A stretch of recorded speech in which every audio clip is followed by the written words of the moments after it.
What's up, beautiful people? It is your girl Kiana, and I am back with another video. Today I'm doing something a little different. This will be a story time. However, it is not my story. I'm gonna just say two words: Risa Tisa. Yeah, if you haven't heard about this viral TikTok story about a woman who had no idea she married a pathological liar, I don't know what rock you've been living under, but I'm about to put y'all onto some tea, okay? When I tell you guys you are in for a wild ride, I mean get your snacks, get your drinks, and whatever else you need because it's definitely one of those. I know this video is very long. I got all 50 parts for you guys, so if you need to take a break, take breaks because baby, the tea is piping hot on this one. I also want you all to keep in mind that as much as it is entertaining, this is somebody's real life and story, so please be respectful online and in the comments. Because ain't nobody about to come for Risa on my channel. That's on period. Anyways, like I said, this is not my story, so I'm just gonna go ahead and let Risa tell y'all who the fuck she married. Please excuse the hair, but here is part one of who the fuck did I marry. So I met my ex-husband around March 4th of 2020. We met on Facebook dating site, and we also matched on Hinge. I did not realize that he was on both under two different names. So one was his actual name, and the other one was a variation, like a nickname that he called himself. Different pictures. So it was a running joke between us. Oh, you ain't even recognize that you had matched with me on Hinge. No, I didn't. And also that should have been a red flag. By the way, you will notice in this story, I called it the United Nations of red flags. It is so many red flags that, I mean, you would have thought I was colorblind because I ignored all of them. So anyway, back to the story. We met around March 4th. We exchanged phone numbers. He called me and we talked on the phone for the first time. In the first phone call, he told me that he had just moved to Georgia from California, from San Diego. His job had transferred him because he was being transferred in as the new regional manager for a major condiment company that is based here in Georgia. I'm not going to say the name. And so we also talked about his childhood. He told me he grew up in Philly. He's from Philly. Both of his parents were deceased. This is the first phone call. Both of his parents were deceased. His father was a Philadelphia police officer. His mom was a teacher. He also told me he briefly lived in Augusta with his family. He had two brothers and two sisters. He also had two half-brothers on his dad's side. First phone call. So I'm just giving you guys the backstory. This was the first phone call we had. So we talked about family. We talked about friends. We talked about our jobs. At the time, I was working at Georgia State Patrol. And he knew this, and he just thought that was like, wow, you know, so you work with troopers all day. Yes, I did. Also in that phone call, he explained to me that he used to play football. He explained that he used to play arena football. I know nothing about arena football. I know about NFL. I know about college. Go Dogs. But I don't know anything about arena football. So he explained to me that he used to play arena football. He used to work at Apple in the off season of arena football. And I remember thinking on that phone call, oh, okay, you know, like, good for you. I don't know anything about arena football. And I believe I did tell him that. I don't know anything about arena football. That'll come into play later on. So he told me, you know, I just moved here. My job is paying for my housing and they are helping me to look for a house. He was like, right now I'm in Gwinnett County, but I'm trying to look for a house. Ideally in Atlanta, like Brookhaven, Sandy Springs. He was like, I really would like to move out there. And so I thought, you know, that's great. You know, you're looking to get a house. You just moved here. He was like, I don't really know too many people here because I spend all my time at work and, you know, this job is really demanding. So that was our first phone call. We talked more. He talked a lot, which took me by surprise because I'm not really used to men talking more than me. He eventually asked me out on a date. Our first date was set for Saturday, March 7th, 2020. He asked me what was my favorite restaurant. I said Cheesecake Factory. And so we agreed to go out at the Cheesecake Factory in a location that was in between. I lived in Clayton County at the time. He lived in Gwinnett County. I realized that if you don't know anything about Metro Atlanta, that makes no sense. But basically, we lived about 45 minutes apart. So we agreed to meet at the Cheesecake Factory over at Perimeter Mall, which is in an area, Sandy Springs, Dunwoody area. I was excited. Like, I called my friends and was like, I got a date, you know, blah, blah, blah. We'll see how it goes. First conversation was good. Hopefully he looks like his pictures, because, you know, that's always an issue with online dating. Hopefully he looks like his pictures. So on my way to our date, I took 285, and literally right before I got to Boulder Crest, the exit for Boulder Crest, I heard a boom and I lost control of my car. Thank God that not thank God, but I knew what to do. So I did not crash, but my tire blew out. So I called him and I said, hey, I'm so sorry, but my tire just blew on 285. I'm slowly making my way off the exit. I believe I pulled into a Chevron gas station. And I said, you know, I got to get this fixed. I don't know what to do. Like, I'm a damsel in distress kind of thing. He kind of paused. He got quiet and he was like, you know, tell me exactly where you are. Drop your pin. So I dropped the pin and he came to the gas station. Got out the car, and I was so relieved that he actually looked like his pictures that I was like, oh my God, he's actually attractive, because he's like 6'4", 6'5". Oh, also, man, I apologize. So let me go back to the first conversation. Let me add something. He did tell me in the first phone call that he was divorced, and that his ex-wife, she had 2 children, a boy and a girl, who were teenagers, young adults. I think the girl was about 20. And he said that he had a very close relationship with his stepkids, but that he and his ex-wife had divorced because she cheated on him out in California. And so coming to Georgia was a new beginning for him. She was still out in California. The kids were still out in California. And so, you know, he was like, I can't stand her, but I still want to be in the kids' lives. I have to put that in there because that will come back later. So this is just setting the stage. Again, that first conversation we talked about family, job, friends, how he ended up in Georgia, me being in Georgia, the things that, you know, I would think people talk about in the first conversation. All right, now back to the tire blew out. So he shows up to the gas station. He changes my tire, which I just thought was the sexiest thing in the world. And then he proceeds to say, hey, I found a tire place around the corner. You need to get another tire. Like, you can't drive on this donut. So he followed me to the tire place, and then helped me get a tire, paid for it. So I was definitely like, wow. And so the vibe was good.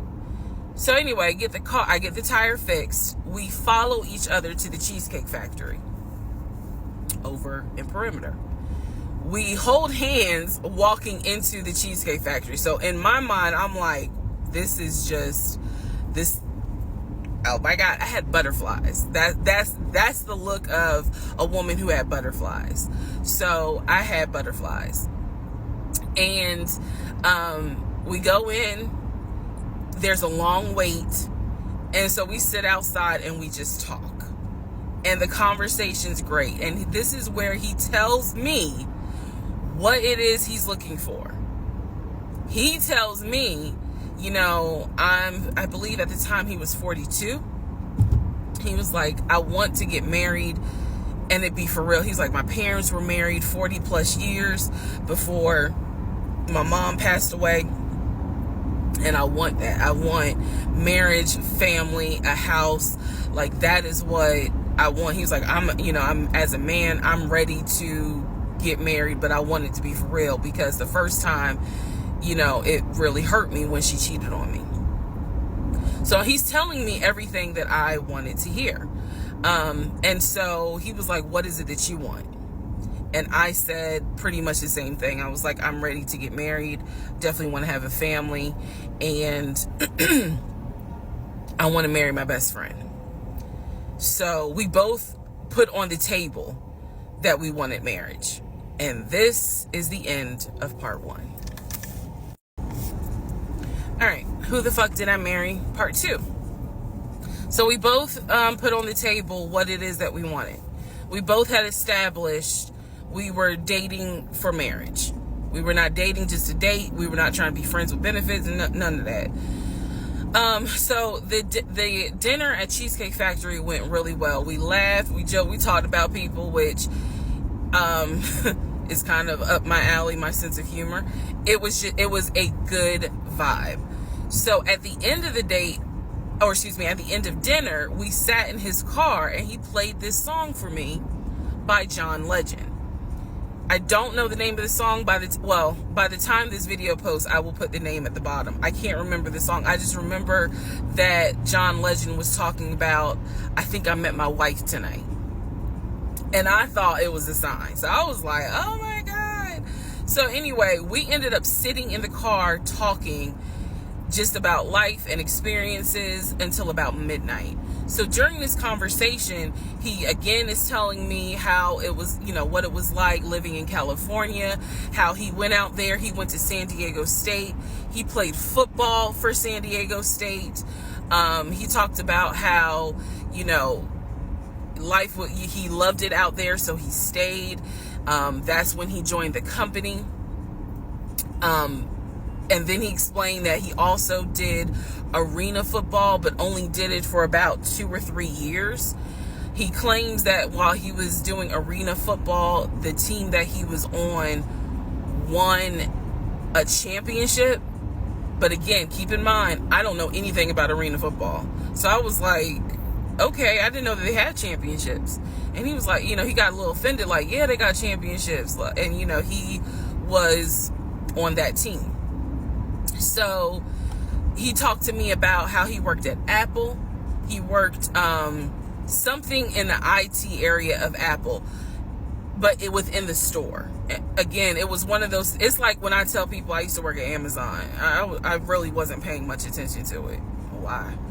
So we talked about all that. We talked deeply into what happened with the ex-wife. It's because I asked. He was not volunteering all this information. So in other words, I get very uncomfortable when men start talking about their ex a lot. That's not what happened. I was asking questions because I was really trying to figure out, okay, are you ready for a relationship, or are you still missing her? So we talked about that. We talked about my exes. That was a mistake I made because I talked about how I dated at one point in time somebody I worked with. That will come back later. And he seemed real cool about it. He was like, that was before me and blah, blah, blah. So the conversation was good. Midnight comes and I go home. Yes, I went home. We ended up talking. Mind you, our first date was March 7th. And within about 2.5 weeks, Brian Kemp, our governor, shut Georgia down. We were going to be on lockdown. So during those 2.5 weeks, we talked every day. We went out again at Red Lobster. I remember Red Lobster. But everything was going great. The issue was, where are we going to quarantine? So the question was, are we going to quarantine at his place, which he had like a studio type of situation. Like, it clearly, where he was staying, I was like, it's like a studio apartment, but he kept telling me, like, this is temporary because I'm looking for a house. Like, he showed me the email from a woman who worked at the company, where she was out on maternity leave, but she was putting him in contact with a realtor to help him find a townhome or a single family house. So I was just like, okay, this is definitely temporary. Like, he's not trying to stay here long term. And she was apologizing in the email. I'm so sorry, you know, this should have been taken care of before you got here, but it wasn't. Da da da da da. I saw the email. I read it. I read the email. So the decision was, we're going to quarantine at the studio, or we're going to quarantine in my house? First mistake I made. Well, there's a lot, but this was a mistake I made. So ladies, caution moment. During one of our dates, because keep in mind, in those 2 weeks, we were seeing each other quite a bit. Nothing physical or anything like that. Just two people who I thought were really on some, all right, let's see if this is going to grow into something. He came to my house. When he came to my house, I had a 3-bedroom, 2.5-bath townhome. He was in the studio. Now, I'm telling you guys all of this in order of how it happened. So some things I'm probably going to insert what I was thinking and the mistake I made. Can I turn this off? No. Okay, I still need that. And I say that to say that I did not realize inviting him to my home probably made his eyes go, oh shit, she's a keeper. She got this 3-bedroom, 2.5-bath townhouse, and I'm in like a little studio. Yeah, let me go ahead and pursue this. What I need to do to quarantine here. The decision was made, quarantine at my house. So the state went on lockdown. He came and stayed with me in my home, and for the most part, in the initial beginning, it was fine. It was fine. The reason why I hesitate is because I grew up in the church. So for me, it was really like an internal struggle of, bruh, you always said you would never live with a guy unless he was your husband. And now you living with a dude and he ain't your husband. Like, it was a struggle for me because I knew better. And don't come for me. I'm just telling you the way I grew up. It was like that. It was not sitting right with me. But at the same time, I didn't want to quarantine by myself. I did not want to. So there we go. So he moved in. We talked about the bills. Let me clear something up that I said in the other video where I said he paid all the bills. He paid all the household bills. He did not pay my car payment, my cell phone, or my car insurance.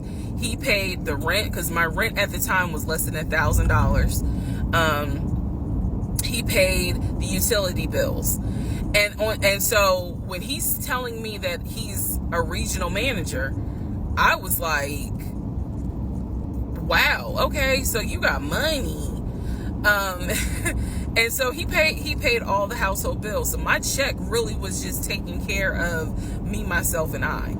And I am not, this is where it's not going to make me look good, but it's the truth. It was intoxicating to not have to worry financially about how to pay the bills. It was a wonderful feeling. And so I kind of pushed to the side the fact that, yeah, you shacking up, because it's like, but your paycheck, you don't have to worry right now. Like, he's taking care of all of April's bills before April even comes, because this was still March. So we're living together, and I'm cooking, I'm cleaning, he's helping to cook and clean, and then we have a conversation about house. Is he still going to buy a house just for him, or is he going to buy a house where it's for us?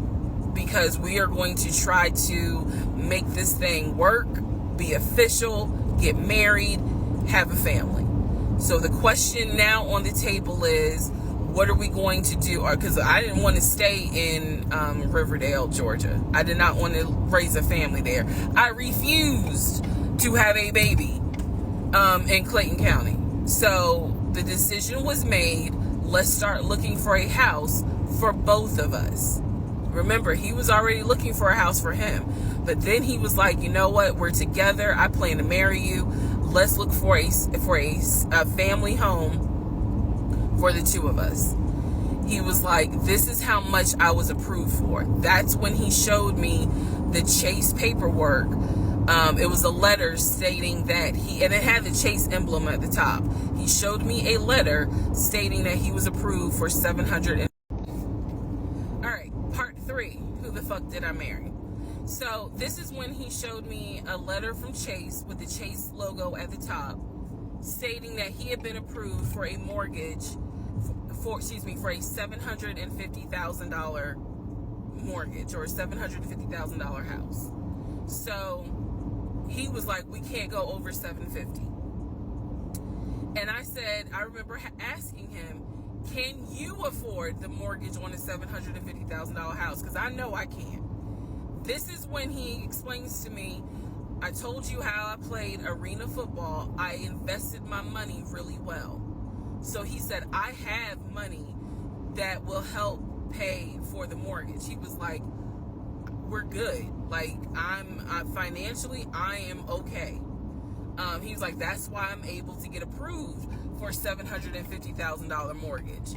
So he told me that his money was in different savings accounts. He said he had an account with Chase Bank, he had an account with US Bank, and he had an offshore account. This is what he told me. The offshore account, I was like, why? And he explained something about, the US, the US imposes taxes on money when you have a certain amount in US banks. He was like, so everybody knows that it's smart to have some money in an offshore account. Y'all, look, I live paycheck to paycheck. I was like, okay, that's whatever.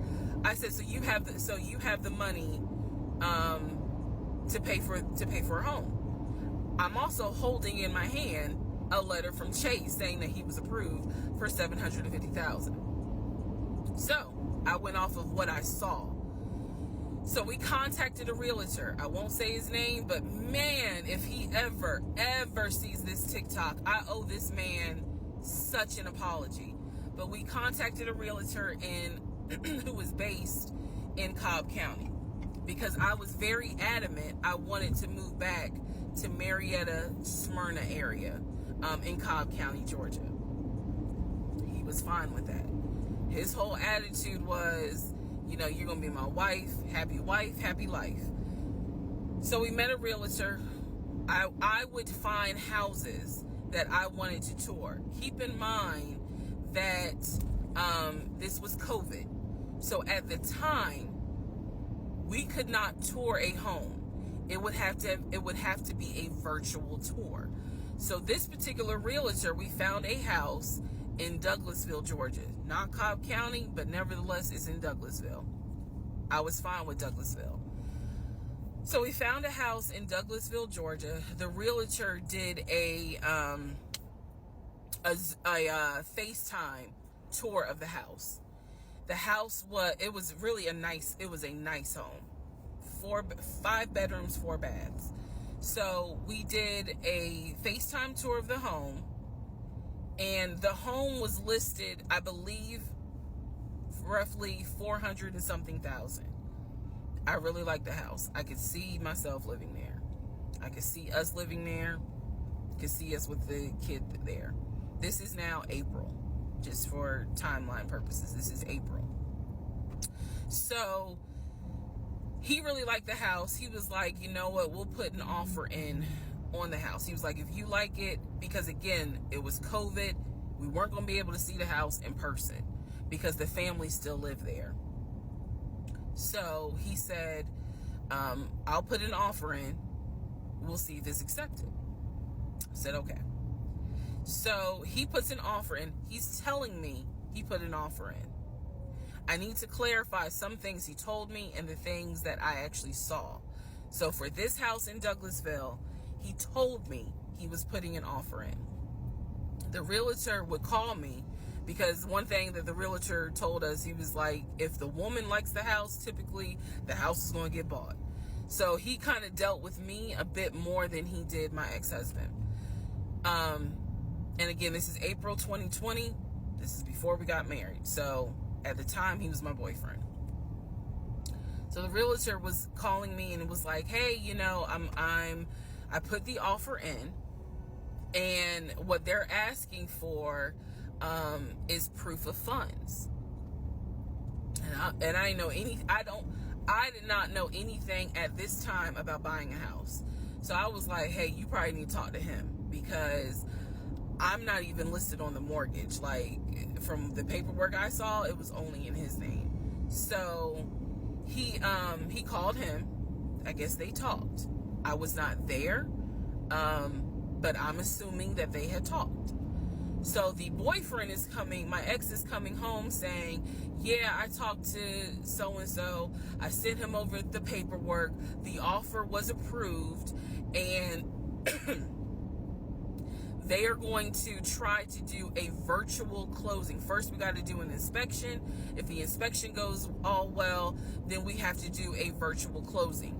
He also told me that he put down earnest money on the home. He put down, I believe, $5,000. He said, I just transferred the money over to the realtor's account or whatever, so that it could be earnest money for the house. So I'm just like, okay, great. He was like, so realistically, this is April. We should be able to get in that house by June. Okay, no problem. So this is what he told me. About 3 or 4 days later, I get a phone call from the realtor, and the realtor is like, hey, I'm just checking to see what you guys want to do about that house. So I was confused. I'm at work, and I said, oh, I was told that he put an offer in. And the realtor was like, he did? I didn't know that he put an offer in. And I said, well, why wouldn't you know? Like, he told me he put the offer in, and he had paid earnest money, $5,000 earnest money. And so the realtor was like, well, let me call him and find out what's going on with that, because I didn't know anything about it. So red flag, of course. So I call him, and he, in true narcissistic nature, he flips the script, and he like goes off. He's like cussing, going off, like he shouldn't, excuse me, I have the hiccups. He shouldn't be calling you. If he has a question, he should call me, because I'm the one that's on a mortgage. He was like, and now it's going to be an issue. And I said, well, did you put the offer in with him or not? And he said, no, I did not put the offer in with him. I put the offer in with a friend of mine who is a realtor, so I can give him the business. So I did not hear from that realtor again. So I was just like, is the house under contract or is it not? He was like, yes, the house is under contract. This is how crazy things work out. About 3 days later, on realtor.com, I'm looking at the house because I was trying to figure out in my mind how I'm gonna decorate. It shows the house is under contract. So, showed my boyfriend. My boyfriend's like, I told you it was under contract. He was like, I did you not believe me? And I ain't had the heart to say, hell no, I didn't believe you. Like, it seemed too good to be true. But once I saw the house was under contract, I absolutely believe that, okay, it's under contract with him. Like, yeah, we're about to do inspection. We are about to move. And so we had driven by the house because, again, keep in mind, a family's still living there. So we had driven by the house, At this point, he was like, I want us to start looking for furniture so that way we can go ahead and order it. So when it's time to move, the furniture is ready, because you know it takes like 6 to 8 weeks sometimes for furniture to be delivered if they don't have it in stock. Like, he was very methodical and planning and saying, this is what we need to do. So we started going to Home Depot, Lowe's, because we had a printout of what the sellers were going to take. They were going to take the appliances. He had a printout. Let me be clear. He had a printout. So it said on there that they were going to take the appliances. So we needed to get a new stove, new refrigerator, new microwave, all that stuff. So we went to Home Depot and Lowe's, and I went ham. I chose all these new appliances, and here's where we get into the shopping. All right, part 4. So we go to Home Depot, we go to Lowe's. I'm choosing all these appliances. He's taking pictures of the SKU number. We had representatives helping us, and he basically explained to them, hey, we're buying a house. We should be closing sometime in June. Can we order this stuff now? Can I put a hold on it? Like, what can we do? Because we're not ready for delivery. I stood there as the Home Depot rep said, we can hold it in our warehouse. Like, you can buy something and we can hold it. People do it all the time, especially with COVID. So I watched him pay. I want to say it was about it was either $350 or $500. I watched him pay a deposit on a whole new set of appliances for them, and they were going to hold it until we were ready for delivery. I watched this. So I was like, okay, good deal. Like, we got the appliances. Next, let's go to Rooms to Go and Ashley Furniture and find actual furniture. So we went all around Rooms to Go. We went to Ashley Furniture. We went to American Signature. And I saw all these things that I wanted. Again, he's taking pictures of it. He was like, I can go online and order it. I didn't think anything of it because, again, I just saw that we held the appliances. So I was like, okay, that's fine. So April turns into May. May 2020 comes. This is where things start to get a little interesting. May comes, and obviously we had not done inspection. And I'm asking him all the time, what's the deal with the house? He was like, oh, because of COVID, they're trying to get someone to do the inspection. But the guy that they had, it was always something. The guy they had caught COVID, so they're going to have to get somebody else. And he's like 15 houses backed up, so it'll be a while. So at this point in May, I know I look crazy. In this point in May of 2020,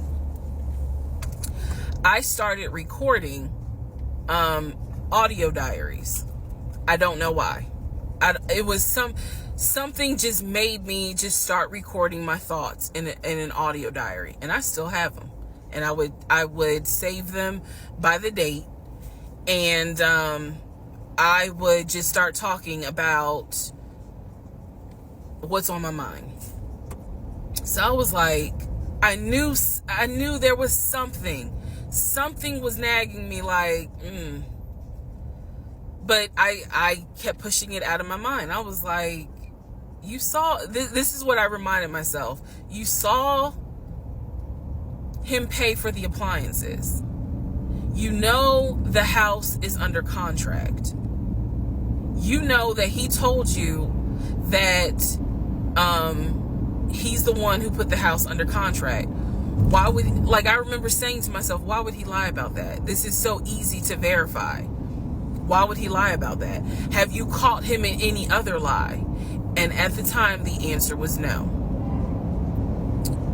So I really was like, maybe you just aren't used to a guy who actually does what he's supposed to do. Like, I was questioning myself and then answering my own questions. So inspection didn't happen. Around mid-May, I found out I was pregnant. May 2020. When I found out I was pregnant, he was ecstatic and I was like, oh shit. The reason why I was oh shit is because, number one, I'm plus size. Number two, because of my age, I felt like it was probably going to be a high risk pregnancy. And I wasn't married. And that nagged. I cannot tell y'all how much it nagged me. There was a lot of internal struggle in between. My family didn't even know that he had moved in at this point. I told them, that I was pregnant, went to the doctor, everything looked good. But again, because it was COVID, he couldn't go in with me into the actual room. So, doing any sort of ultrasound, doing the blood test, because my HCG levels were really high. So the doctor was like, hey, it might be twins. We don't know yet. You're still kind of early, along. They gave me a due date. The due date was January 26th of 2021. So yeah, May, found out I was pregnant. So there was now more of a push into, we got to get a house. We got to get the fuck up out of here. I'm not having a baby in Riverdale. Okay, nothing against Riverdale, but I ain't having a baby in Riverdale. So we need to find out what's going on with this house. And so he was on top of it. He had an answer for everything. He was like, I'm gonna call and find out what's going on, blah, blah, blah. He then magically told me about a week later, oh, they're going to do inspection on the house like in 2 days. So I was just like, okay, keep in mind, I'm taking his word for it. I'm taking his word for all this. So he's like, they're going to do an inspection. Once we get the inspection report back, then we will know what we're going to be responsible for. What are we getting ourselves into? So, I guess they did an inspection. He showed me an inspection report. Only thing that they said that the roof had just recently been replaced, which I remember he was very happy about. And the issues that there were for the house were minor. It was not a bad, because we did have a discussion about it. He was like, it's nothing that we can't handle. Then he said that we were set to close the end of May. We were set to close the end of May. He told me it was going to be a virtual closing. You're probably like, what the hell is a virtual closing? Because again, he's saying because of COVID, people are not closing in the office. They're doing a virtual closing where you would need to electronically sign the paperwork. This is what he's telling me. And so he was like, we're set to close like just before Memorial Day. And so for some reason, again, there's still that nagging part.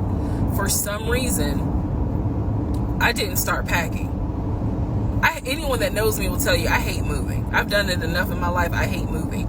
But I did not start packing up that house at all. I was just like, I'm pregnant. My body was changing so fast that it was like I can barely keep my eyes open half the day.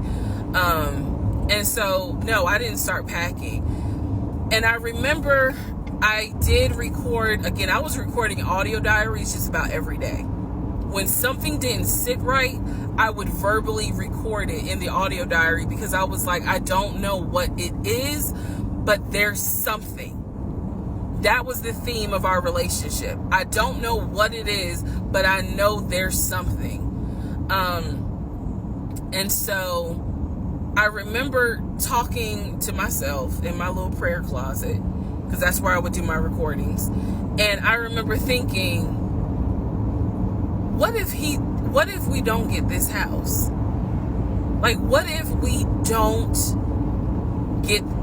what if he's lying? But again, there goes that thought process of, why would he lie about this? Like, who makes up that they're buying a house when in fact they're not?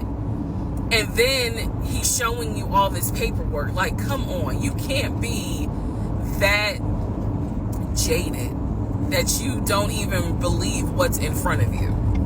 All right? So now we're going to go into part 5. Okay, so this is part 6 of Who the Fuck Did I Marry? So where we left off. So obviously, my doctor had called and told me there was no heartbeat. The pregnancy was not viable at that point, and I was cramping and spotting at work. Went into my best friend's office and immediately started crying. She was like, "What's going on?" And I said, I told her what the doctor said, and she grabbed her keys, grabbed her purse, and was like, "Let's go, I'm taking you home." On my way home, I called my boyfriend and told him what the doctor said, and he was like, "I'll meet you at home." So he was coming from Duluth, went straight home. And so about 24, 48 hours later, I had a doctor's appointment, and my doctor gave me 3 options.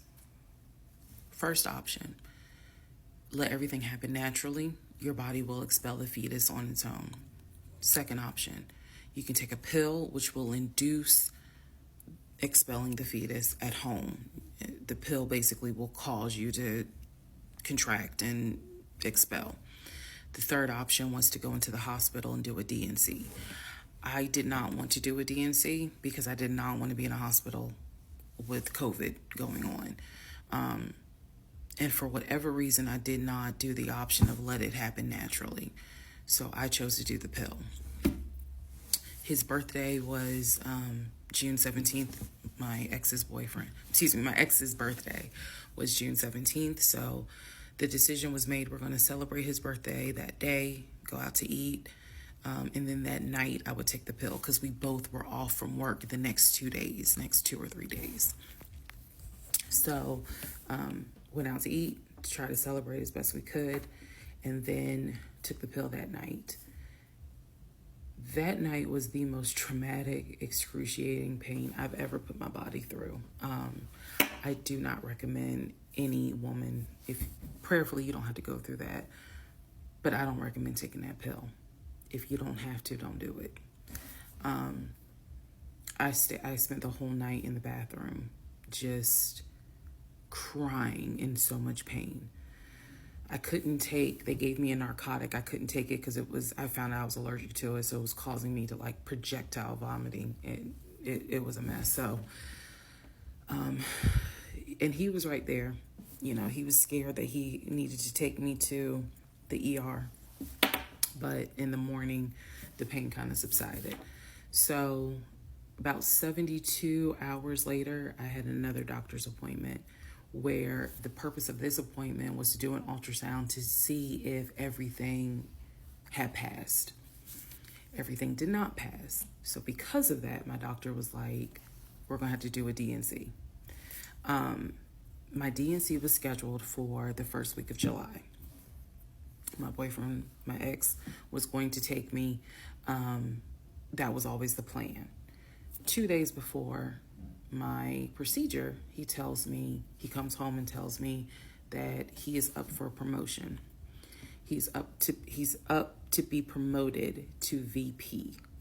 Because of this, the president of the company, is coming in, and it was going to be this huge business meeting he had to go to. The business meeting was scheduled for the day of my surgery. And so I'm throwing a fit because I was like, you there's no way you can do that meeting. Like, I need you to take me to the hospital and all this other stuff. And so he offered to have his sister take me to the hospital. Apparently his sister lived in Douglasville. I was like, no, because I've never met her. Like, I'm not having a stranger take me to the hospital. No, this is a private situation.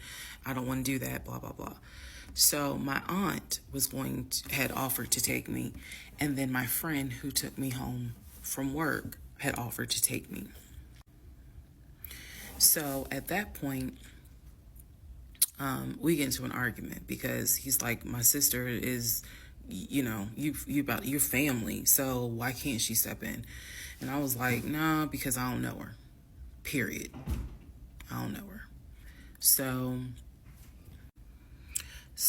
my friend offers to take me to the hospital because I was all distressed that he's saying he has a business meeting and he can't take me. So I remember being on I-75 on the connector on the phone with her crying because I was so embarrassed that he wasn't going to be the one to take me and that I was needing to rely on someone else to take me to the hospital in order to get a D&C done. And she was really great. She was like, girl, this is why you have a village. Like, it's okay. Things happen. The world is crazy right now. I will take you. You're going to be okay. So he did not take me to the hospital for my D&C. My friend did. She could not stay because of COVID protocol.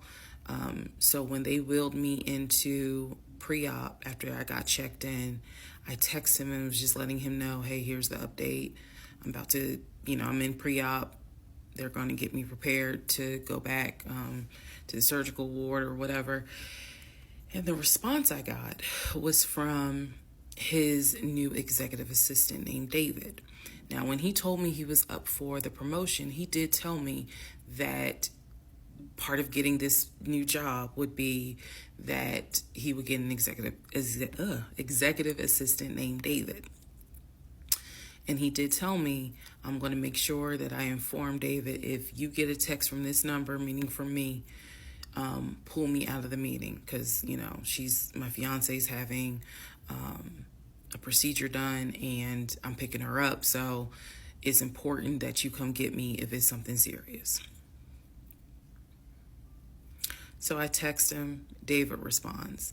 He said, yeah, Mr. Blah, blah told me that you are having a procedure done. If you need me to get him, I can go get him. He's in a meeting. Just let me know what you need. And I just said, no, don't bother him. I'm just giving an update that they're about to take me back. And David responds and says, I'm so sorry you're going through this. Please let me know if there's anything I can do. So I have the procedure. I wake up and I am now in recovery. I should be in recovery 45 minutes up to an hour and a half. I wake up, first thing I ask, and I remember asking, is where is so-and-so? The nurse who was so sweet, she was like, everything went well. You're doing great. She said, we spoke to your fiance. He's on his way. So I said, okay, I kind of dozed back out, but I could still hear everything that was going on. I just could not keep my eyes open to save my life. So I hear her talk to the other nurse, and that's when she said, yeah, Dr. So-and-so called her fiance, and his executive assistant picked up. And the executive assistant said that he was in a business meeting and that, you could relate to him what you need to say, and he'll tell the fiance. And my doctor was like, hell no, HIPAA, I need to speak to him. So apparently my fiance called the doctor back about 30 minutes later, and the doctor informed him she'll be ready to be discharged in about an hour. You can make your way and come pick her up. He said he was on his way.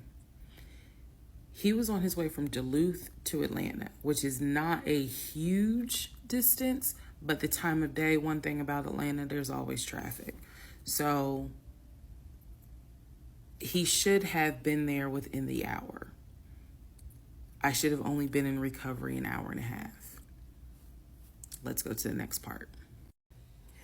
Okay, so I just want to clear up some things that I realized is kind of creating some confusion. So just allow this video to serve as a stop sign. Let's clarify. First of all, the story, background. He was born in Philly, raised in Philly, and moved to Augusta. Story is that he moved to Augusta for high school. After high school, he went to college at San Diego State. Enjoyed San Diego State, stayed in San Diego for quite a while. Got married out in California, had a house in California, played arena football out in California, but his family was back here in Augusta, Georgia.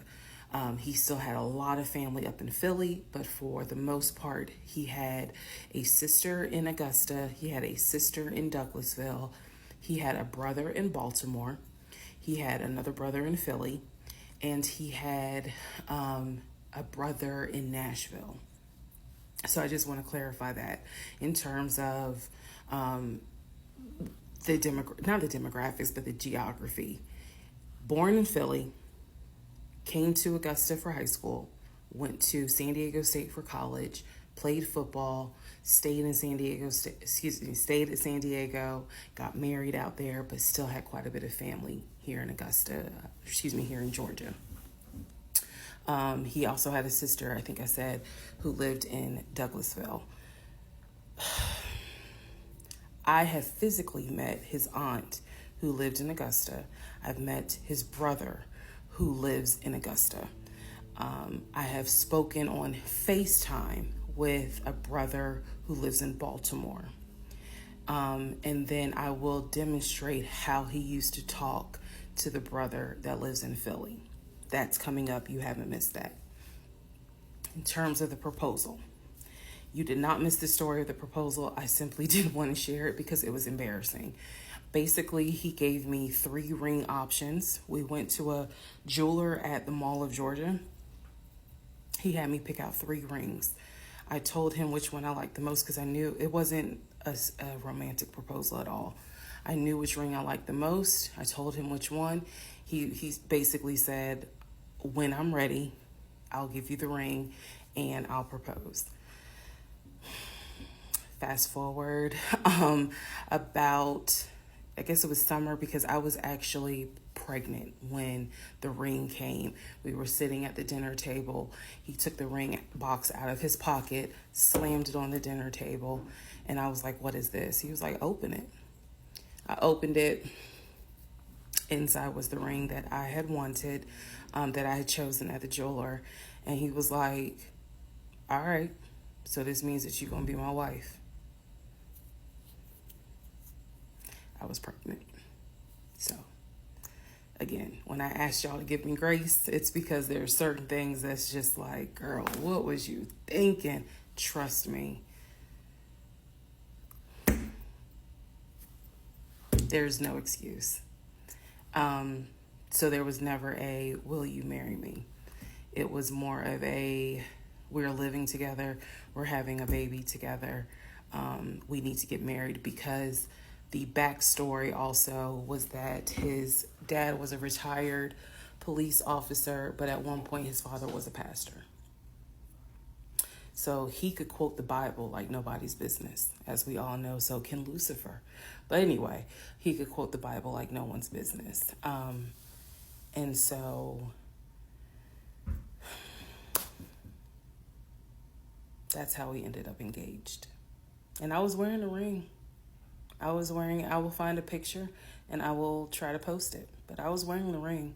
Don't worry, there's more to that story as well. So just wanted to clarify some things for the people who were like, wasn't it weird that he had a sister who lived close, but he's from Philly? So I just wanted to definitely bring clarity to what he told me was the backstory. Born in Philly, came to Augusta for high school, went to California for college, played football at San Diego State, played football and arena football, worked at Apple, and then joined the condiment company in California, who then transferred him back to Georgia. He was married in California, and he told me he got divorced in California. That is important as well. That will come up again later. And so the ex-wife, at this point in time, at the time that I'm telling you part 7, which is the last video I just posted, the ex-wife lived in California with her 2 kids, his 2 stepkids.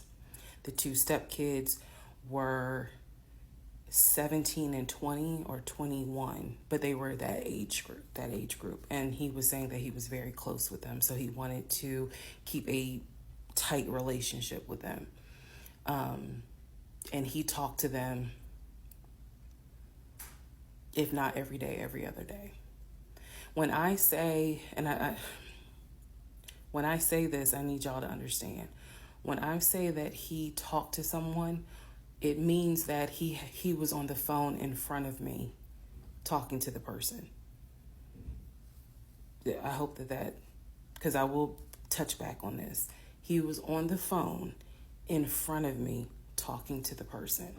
So he talked to his siblings every day. He talked to his aunt almost every day. He talked to his family the way I talk to my family almost every day.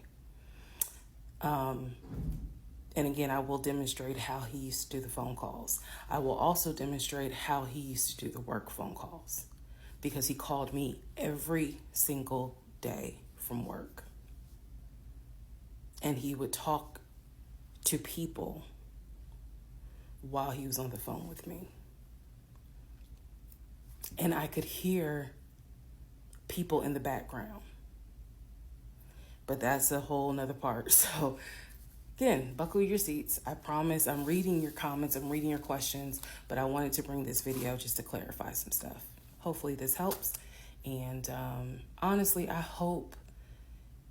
know people are fascinated by this, but more than anything, I hope that there's a woman watching this and she's saying to herself, okay, it's time for me to ask some questions.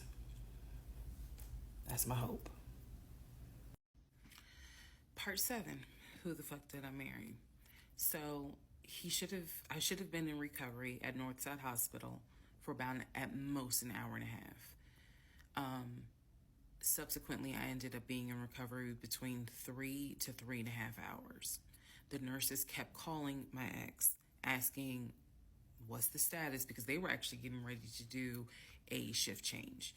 So they kept calling, asking what's the status, like, where are you? I want to say that they called a total of 3 times and they spoke to him twice. So at this point, I knew that they were all like, where is her fiance? Like, what is going on? He said he was stuck in traffic, and so he was making his way there. He eventually did get to Northside Hospital, and they wheeled me down, because again, he couldn't come in, just because of the protocols. So when I got in the car, and I'm in pain, but yet drugged up, couldn't keep my eyes open, I was just out of it. But I remember him calling my aunt and my mother and letting them know, I picked her up, we're on the way home, let me get her settled, and then I'll give you guys an update. I remember that. What I did not know was that he had texted my aunt and my mom and asked them to not bother me for like a week. Like, just please don't reach out to her. Let her just rest. I am from New Jersey. I am from an African American family. You don't tell my black mama or my black aunt that, please don't bother her for a week. I didn't know this at the time, but I'm just interjecting that part. I'm trying to stay in the timeline, but he did apparently do that, and my aunt was like, "Well, I will fuck you up." Anyway, so go home. He waits on me hand and foot. I recover. Just needed about 24 to 48 hours to just get my mind right. During this time, in between when the house in Douglasville fell through, we had not talked about a house. So I guess it was about a week later after the DNC, he decides that, you know, do you want to start looking for a house again? Excuse me, I have hiccups, y'all. Do you want to start looking for a house again? Because of what happened with the house in Douglasville, I felt like I was smarter this time to say, you know, I want to be involved in every aspect, because I don't know what the fuck happened with that house in Douglasville. But what I do know is that he lied to me. I didn't know then what I know now. I just knew he lied about I knew he lied about being under contract. So I told him, I said, I don't want to work with your friend who I've never met, never talked to. I know that he has talked to him because he's talked to him in front of me. And I'm going to demonstrate on one of the videos how he used to do his phone calls. Don't worry, it's coming. So we found a new real estate agent. Really nice guy. His name was Scott. I am using his real name. Really nice guy. And we told him what the budget was. And Scott was like, okay, when you guys are ready, we can start looking at houses. Try to look for houses that are empty because you can actually tour those. If it's a house where someone's already living in there, chances are it's going to have to be a virtual tour because of COVID. So I found a house that I absolutely, in total, we must have looked at about 15 houses. But I found a house in Smyrna that I absolutely loved. We toured the house. Everything about this house was perfect. The house was listed for $699,000. It was a brand new construction build. The only issue was that the basement was not finished, and he wanted the basement to be his man cave. Again, I went with him to tour this house. So this was already feeling very different than the situation in Douglasville, because we did not actually tour the Douglasville house. We only did a FaceTime virtual tour. This house in Smyrna, we toured. We toured this house more than once. And it was gorgeous. Fucking gorgeous.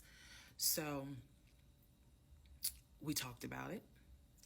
He said that he had the money.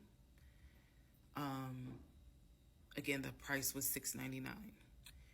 He said he felt comfortable putting in an all-cash offer. If you remember on the videos before, he told me he had money in his savings from when he played football. So when he said an all-cash offer, even I knew, you got that kind of money? Like, where you can cut a cashier's check for $699,000? And he told me he did. He had money in savings from when he played football, and he was very comfortable paying all cash for this home. So the real estate agent, Scott, sent over the paperwork. The paperwork was sent in both of our names. It was sent to my email. That was another thing that I changed after Douglasville. Everything gets sent to me, and then I will be sure that he signs it. So he sent it to me. I looked over the offer. We were going to put in an all cash, full price offer with a request to have the basement finished. Also, we were requesting for the seller to give us an answer within 24 hours. We were requesting a quick closing. These are just some of the things I remember. I remember 24 hours, like I didn't want to wait on, y'all think about it. 24 hours, let us know if you're accepting the offer or not. And then also a quick closing because it was a new construction. So we didn't have to wait for the current tenant to move out. We didn't have to do that. So I watched in our bedroom as he pulled it up, because it was a electronic document. He signed his name to the offer for $699,000 cash. He requested again, the seller let us know in 24 hours if they were accepting the offer. So we submitted the offer at around 6 p.m. We were requesting that by 6 p.m. the next day, they let us know if the offer was accepted or not. I watched him sign the offer. I sent the offer back to Scott from my email. All parties had signed. Scott texted us and said, I got it. I'm submitting it. I will let you know what they say. Let's go into part 7. Sorry. Let's go into part 8. Good grief, this is getting long. All right, part 8 of Who the Fuck Did I Marry? So we submitted an offer on the house in Smyrna. I sent it over to Scott, our realtor, and next day comes, Scott asks if we can take a phone call. So he calls us and tells us that the offer was not accepted and the builder did not do a counter offer. We don't exactly know why. We don't exactly know why he didn't accept it, but the bottom line is that we figured out later on that he didn't want to finish the basement. So the offer was not accepted. The house fell through. I was okay with that because, again, I knew he had put in an offer. So we continued looking at other houses. We found another house in Smyrna that he really liked. I thought that it was way too big for just the two of us. And so the price of this home was much higher than the $750,000 that Chase had approved for the mortgage. So what he explained to me was that he was willing to do the $750,000 mortgage, and he was also willing to put a significant amount of the money in savings on the house, which meant that he was now comfortable going from $750,000 up to about $900,000. Again, his whole explanation was, I have the money where I can put down a substantial down payment, bring down the price of the home, and then basically mortgage the rest of it. So that was now the plan. I was not comfortable with a home over $900,000.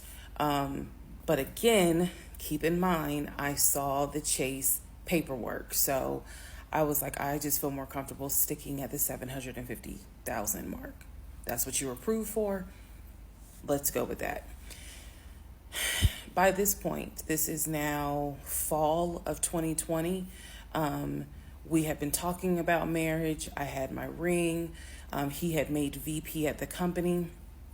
And again, he was calling me every day from work. I need to kind of explain how the company was ran, because when you think VP, you would think he would be in an office. It was a condiment company, so they actually were producing the condiments, and I'm not saying the name of the company on purpose, but they were producing the condiments in this particular plant location. So a lot of times he would simply tell me that he walked the floor, checking in with his subordinates, basically. Now, how did he go to work? For the most part, at this point, he left before I woke up. However, pretty much he wore dress pants, kind of like a dark navy blue cargo pant. And he had a polo shirt with the company logo on it.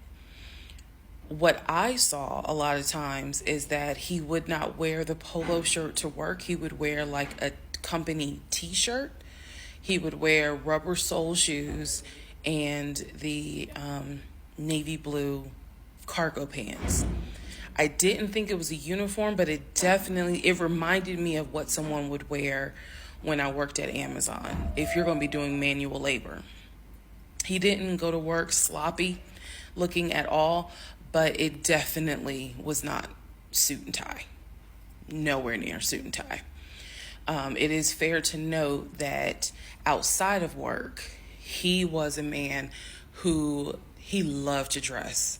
He loved to wear the latest Jordans. He loved to collect watches. He collected a lot of Invicta watches. He loved to collect hats. He wore hats, baseball caps everywhere because he didn't like the shape of his head. So in terms of how he dressed casually, the man, he could dress. In terms of how he dressed for work, yeah, he didn't dress like a VP. But his excuse was, I'm constantly walking the production floor, and I can't be in a suit and tie walking the production floor where they're creating the condiments that we're selling. So by this point, again, this is fall. We're still looking at houses. We're still touring houses as much as we can because it is COVID. We had found another house that we really liked and a house that I really, truly wanted to put an offer in on. This was now going to be the second house that we put an offer on. He put in the asking price, I believe, was about $700,000. He put in under asking an offer for about $650,000. I'm guessing, but I'll try to find the house and put it on the story. The reason that house fell through, we found out that the home was sitting on a septic tank. We found out that the septic tank had an issue, and it would have taken about $15,000 to $20,000 to fix the septic tank. The sellers were not willing to fix the septic tank. Personally, I ain't really care for the house that much. I'm the one who was like, I don't really want it. So even though we put an offer in, we had 24 hours where we could pull our offer back. And so we did. Once we found out, I believe it was in the disclosure. And if you're a realtor, please feel free to tell me if I'm using the wrong terminology. But I believe it was in the disclosure that they told us the septic tank needs to be replaced. That's when I was like, nah, I don't want that house. So we pulled out. The house fell through. And so I was fine with it because, again, I was heavily involved. I saw him sign the offer. I knew every step of what was going on. Our real estate agent, Scott, was amazing, but you will see when I get to it where he made a mistake as a real estate agent. So house number 2 fell through. We then moved on, saw a few more houses, and then we get to house number 3. I'm going to pause talking about the houses because now I need to introduce what happened with the cars. Stay tuned. All right. Part 9 of Who the Fuck Did I Marry? So we're pausing on the house stuff. Let me tell you about the car. So when I met my ex-husband, I was driving a 2012 Nissan Rogue, fully loaded. It had quite a few miles on it, but it got me from A to B. It was in good condition, but I was upside down in the car. He was driving a 2018 Ford Taurus, sport mode. I know he had a sport mode on the car, and I love driving that car. When he told me how he was a regional manager, he told me that one of the perks that came with the job was that he would be getting a company car. And so we spent time going to Range Rover of South Atlanta. We spent time going to Jaguar. We spent time going to BMW. We spent time going to Ford, which was on Mount Zion in Morrow, if you all are familiar with that area. He test drove a whole lot of cars. In the end, he decided on a BMW sedan. I was there when he test drove the car. I got in the car with him. I loved it. And he explained to the salesperson, I'm getting a company car. I need to get a printout of the full price of the car, tax, tag, and title. Because what my company is going to do is wire over the money for the car. The salesperson was like, okay, apparently that happens a lot. So he gave him a printout with the tax, tag, and title for the car. In front of me and the salesperson, he called the person in the finance department for his job. Obviously, I have no idea what this person's name is. But he called the person. He explained to them, this is the amount of money. He said the president of the company, so-and-so, has authorized for him to get a car, not spending more than, I think, $90,000 tax tag and title. The BMW came out to just under $90,000. And so I remember this conversation so fucking vividly. So he's on the phone in front. I'm sitting down, the salesperson sitting down at their desk, and he's like, they put me on hold. And so he's like, I guess the person comes back and he says, yeah, the price of the car is blah, blah, blah. He was like, give me a second and I can send you a picture of that printout that shows tax tag and title for the BMW. He gets off the phone. He takes a picture of it. He sends it to whoever. He waits about 10 minutes. He calls the person back. He says, did you get it? Apparently the person did get it. But the person who can actually physically do the wire transfer had gone home for the day.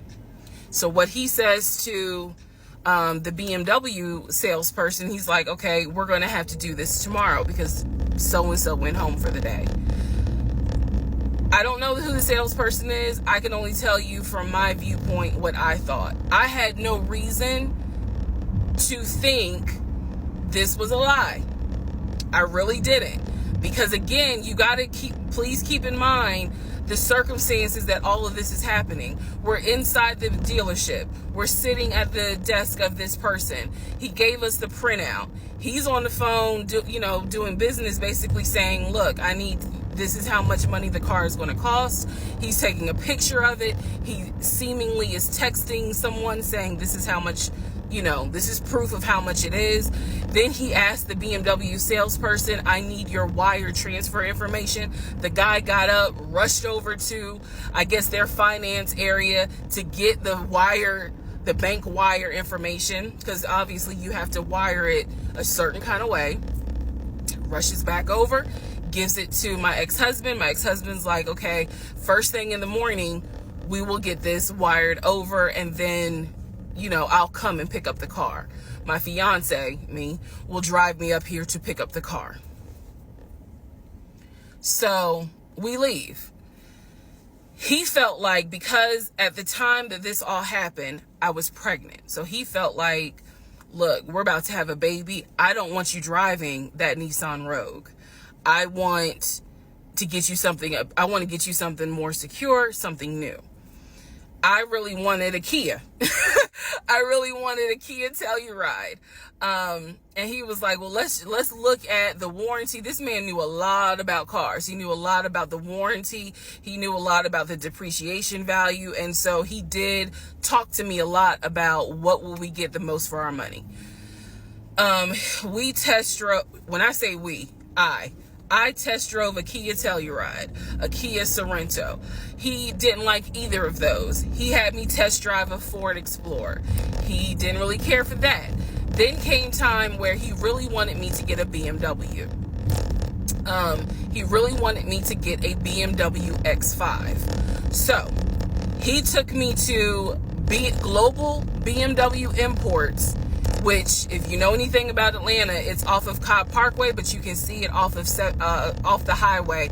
I believe 285 is where you can see the Global Imports BMW dealership. He took me there. He had me test drive an X5, an X6. He also had me test drive I think I'm gonna get the numbers wrong, a 525, which was a sedan. I did not like that. I wanted an SUV. I loved driving the BMW. He also had me drive an M-Series, test drive an M-Series. So he was very adamant that I should get a BMW. The reason being is because, according to him, he had a BMW in California when he lived in San Diego. He had a BMW that he loved. It was a white BMW. He showed me pictures of the BMW. So he showed me pictures of this white BMW that he had, and unfortunately, the car got totaled about 2 months before he moved to Georgia. So he had received money, not a lot, but some money to get another car, and he used it to get the Ford Taurus because he was like, I just need a car that's going to get me from A to B until I get into a house and I'm much more settled. For him, he was like, I'm really giving myself 60 days to get settled here in Georgia after moving from California. But then he met me. Again, that's the story. So he had me test drive the BMW. So much so, I loved the BMW. Loved it. I wanted a dark blue BMW with cognac interior. I wanted an X5 and I wanted an M Series. So I can clearly tell y'all that's exactly the car I wanted. We were online looking for that particular car because not every dealership had it. I was okay with a black BMW if needed. But I really wanted dark blue and I really wanted that cognac colored interior. So he felt like, I want you to consider all of a sudden an Audi Q8. Let's just see how you like it. If you don't really like it, then we will go back to the BMW. I cannot tell you why he switched up. I can't. But I can tell you he took me to an Audi dealership on Peachtree Industrial. He test drove an Audi and I test drove an Audi Q8. I loved the Q8. Loved it, loved it, loved it. But I was tired of test driving cars. By this point, I had test driven so many cars. Our weekends were spent either looking at a house or test driving cars. And I was picky, I will admit that. So he had me test drive the Q8. I really liked it. I finally just told him, look, I'm good with either the BMW or the Audi. Because I'm tired of test driving cars. He told my family he was buying me a new car because, keep in mind, let me let y'all know. He had met my family initially on Zoom because, again, we were locked down. He had met my family. He also had met my family in person because at this point, it was like, look, if you're not showing any symptoms, maybe we can do family dinner. And so we had. So he had met my family in person. And now we will go ahead and move towards part 10 of this series.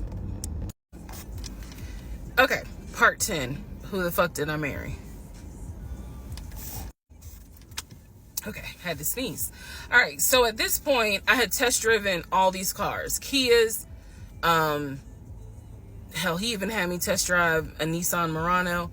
But the main two were BMW and an Audi. He had told my grandfather he was getting me a car. He had told my aunt he was getting me a car. That he was going to, he was like, she's going to be my wife. I want her to be in something secure. So my family was really like, wow, wow. Who knew that he had this kind of money? And so I hated the fact that he did that because anytime he got around my family, here's another red flag to put in the United Nations of red flags. He would always talk about money and he would always brag. I never realized it in real time. I didn't realize it until I was out of the situation. He always bragged about the fact that he could fight, the fact that he had money, and the fact that he played football. Those are the three things he always bragged about. Back to the cars. So I told him, I was like, pick one between the BMW and the Audi, because you said you buying it. So pick one. So this man chose the Audi. So he takes me to the dealership. I wanted a white Q8. He does give me the printout of how much it's going to cost, tax, tag, and title to get this Q8. Gentleman who's helping us gives him the printout. He's saying he's going to pay this money for the car out of the savings account that's offshore. That's the story. That's what he's saying. So he apparently is asking the guy, is there a holding fee? Can I pay a holding fee to secure this car while I'm working to get the money transferred? Because obviously with COVID, it's going to take long for the banks to transfer the money. Side note, I need everyone to understand, One of the reasons why he was able to get away with the stuff he got away with is because we were on lockdown. It's crazy because it's now 2024, but I don't know, do we all remember how it seemed like a lot of stuff stopped in 2020? Now, keep in mind, that's not an excuse I'm making because shit still got done. But in terms of business as usual just was not happening in 2020 at this time. So when he's saying, oh, it's going to take a while for the bank to transfer the money, the gentleman who was working at Audi he didn't make a face. He didn't blink. He was like, I know it's going to take a while because of COVID. So basically what ends up happening is we leave. He has the printout. He calls the bank, or he calls his financial advisor, who does have a name. The financial advisor's name is Eric. I feel comfortable using certain people's names, especially if we find out they didn't exist. So he calls Eric. He tells Eric in front of me, hey, I need to transfer $72,526, whatever the amount was, because I'm buying a car for my fiance. This is the bank account information. Do you need me to give it to you over the phone, or do you need me to email it to you? Pause. I can't hear what the person's saying, but that's what he would do. Do you need me to give it to you over the phone, or can I email it to you? Okay. All right, give me a few minutes and I'll go ahead and email it to you. All right, let me know. I'll call you back to find out if you received it. Okay, hang up. So I'm hearing this because, again, I'm not paying attention to, did I hear anybody on the other phone? Did I hear anybody on the other end? So he proceeds to type up an email, type up something, telling him this is the information that we need. I didn't think anything of it. He called me at work the next day to tell me that the money was sent to Audi, that he called Audi and he confirmed with Audi that they received the money. What he told me is that the car is going to be delivered to the house. Y'all, it's not that I lived in the hood, because I didn't, but I did not live in an area of Clayton County where you would have a brand new Audi delivered to your house. So I remember saying to him, I don't want that car delivered to the house, not yet, because I need to put that car in the garage. And my Nissan I only had a 1-car garage, so my Nissan was in the garage. So he said, okay, well, let me call them back and change the delivery date. Can you be home, or can you do a half day? So he's asking me, can you work a half day so that they can deliver the car and you will be home for it? I said, yes, that's fine. Because again, it's COVID. I'm working from home anyway. I only had to go in the office 2 days a week. So I'm at home the next day. He told me the car would be delivered between the hours of 1 and 3. Obviously, between 1 and 3, nothing happened. So 3 o'clock, I called him. He's at work. He sends me the voicemail. He calls me back. I said, it's 3 o'clock. No one ever came with the car. What's going on? And then I remember I was like, well, do I need to call Audi myself? Because I thought that you handled it. But if you didn't handle it, do I need to call them? And so whenever I would suggest I will handle it, he would get very, very defensive. Red flag number 472. So he was like, no, I will call Audi. Don't do anything. I'll call Audi and find out what's going on. Okay. So I'm at home chilling, cooking dinner, normal night. He calls me back and says, yeah, the car was stuck on the truck in Spartanburg, because apparently that's where their deliveries come from. So when he told me this, I was in the kitchen laughing, because by this point, I will be honest, and I told y'all I'll be honest even when it makes me look bad.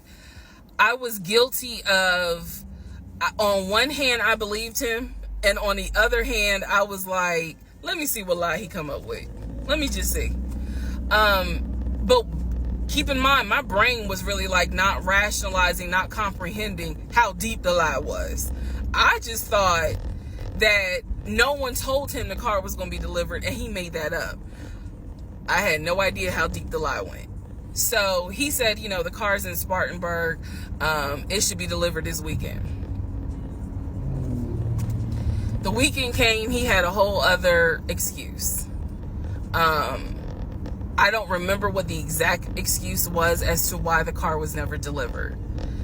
I do remember we got into an argument and I was like, don't even worry about it. I'm gonna get a new car my damn self. I don't even need your help. Which is probably one of the worst things you can tell a narcissist, because they love to be the hero, you know, it's all about them. But I was like, don't even worry about it. I'll get, when I have the money to get a car myself, I'll do it. I don't want to hear anything else about a new car. I don't want to hear shit else about a car.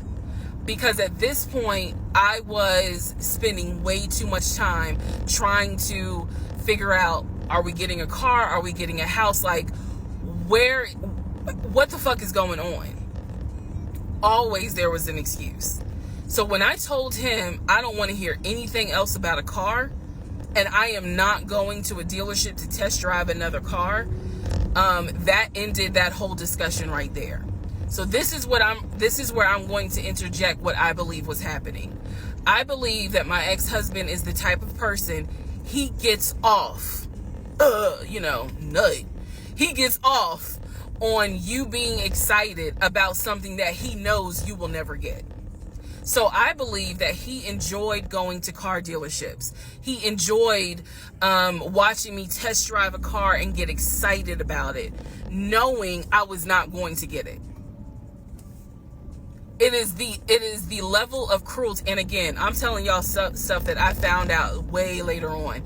It is the level of cruelty that I still cannot comprehend.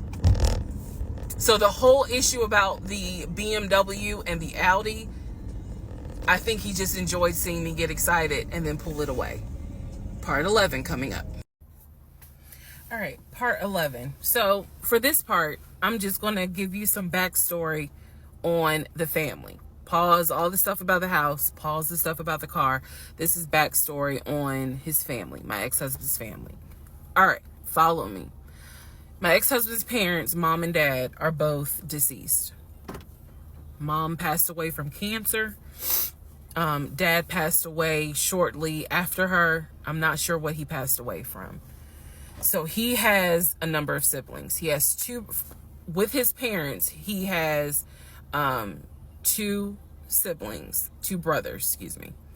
brothers. One is older, lives in Philly. One is younger by 2 years, lives in Nashville. He has two sisters. One, Shantae, is older, lives in Douglasville with her husband and two kids, a boy and a girl. Younger sister, Kim, is the baby, lives in Augusta with her husband, worked at, I think he told me, Procter & Gamble. That was the story. He had two half brothers that were through his dad. One brother lived in Baltimore. The other brother lived in Augusta. The brother that lived in Augusta, I have physically met in person, shook hands, hugged, all that. The brother that lived in Baltimore, I have FaceTimed with, talked to him. The brother that lived in Philly, the older brother that he looked up to, I have never talked to him on the phone. I would always talk to him through my ex-husband. So the conversation would be like, hey babe, brother so-and-so said hey. He didn't call him brother so-and-so. We'll call him John. John said hey. Hey John. I would be in the bathroom doing my hair, brushing my teeth. Hey John. And he would be like, did you hear? He said, how you doing? I was like, I'm good. How's he doing? Because that's just me. And so he would relay back and forth. He talked to John every day from starting around July after the grandmother passed away. He would talk to John every morning, We both would be getting ready for work, and he would be on the phone with John. They would be talking for 30, 40 minutes, talking about football, talking about other siblings. They would be talking about cars. It was really like not a big deal. They would talk about the brother in Baltimore. They would talk about the brother in Augusta. And then they would reminisce. This is the conversations I could hear. Let me explain. When I say I can hear a conversation, what that means is I am physically standing near him or next to him where I could hear him with the phone up to his ear talking to someone, because it wasn't me. Okay? I may not hear the other person because the phone call may not be on speakerphone. But what I hear is, for example, I hear, "Hey man, what y'all doing? Oh, for real? Y'all barbecuing this weekend? What y'all making? Oh, that's what's up. Nah, I think me and her gonna stay in this weekend because, these numbers is looking crazy with COVID. Yeah, she over here. She's just sitting right here. She watched the TV. Okay, hold on. John said, hey. Hey, John. You heard her? Okay. All right, bruh. I just wanted to check in on you. That's the type of conversation I'm explaining. Okay, so I hope that gives a little more clarity about the type of conversations I'm hearing. So, I don't know why this light keeps going out. Okay, so that's how he would talk to his siblings. The grandmother passed away. He called me around April or May and told me that his grandmother passed away. His grandmother, on his dad's side, had died suddenly from COVID. She had symptoms. She went to bed and did not wake up. He was distraught. He was crying. He wasn't eating. He was just sitting there, listening to music, not watching TV, just sad, because he was like, my grandmother was always my support system. So from what I saw, it really bothered him. I did not think anything of it. I'm one of those people, if you tell me somebody in your family passed away, I'm gonna believe you, because I don't play about death. And I guess I expect other people don't either. However, that is not the same for everyone else, but we'll get there. So, family, he had his sister, Shantae, who lived in Douglasville. Like I said, she was married with 2 kids. Apparently she was a nurse. So when I had my miscarriage, that was a sister that he was like, my sister will take you to the hospital. Like, that's what family does. Okay. I had never met Shantae. I've been on the phone, I've been around him when he was on the phone with Shantae. Never heard her part of the conversation. But he would be talking to his sister. That's what he said. That's what it sounded like too. Now, what is interesting is that we lived maybe 35, 40 minutes away from Douglasville. So there were plenty of times that he had invited me to go with him to his sister's house. Okay, let me tell you how this would always work out. Total times he invited me was probably 3 times for different barbecues or whatnot. The first time he invited me, I was like, nah, I ain't going, because again, COVID. And she's a nurse. Hell no. The second time he was like, yeah, she invited us, but I don't think we should go because COVID. No. The third time I agreed to go. I was like, absolutely, I'll go meet your sister. Like, that'd be great. On our way to her house, to Douglasville, to go see the sister, apparently he got a phone call.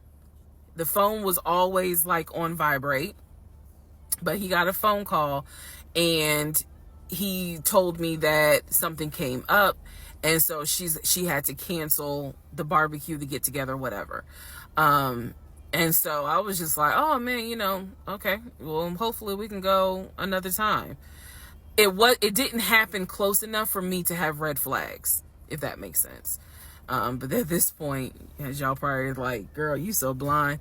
But again, I didn't think anything of it, because it's like, okay, it fell through. We'll see. We'll reschedule. And so we just went out to eat, and then he talked to another brother, the brother from Augusta that he would have on speakerphone. So it was like, I didn't think anything of it. I really didn't. Man. And the more I talk about it, the more I realize, like, I'm not a dumb person, but it just never dawned on me the things that you have to now investigate. It didn't dawn on me. But nevertheless, that is the backstory for his family, right? Grandmother passed away. 3 weeks later, he called me and told me his uncle had passed away from COVID.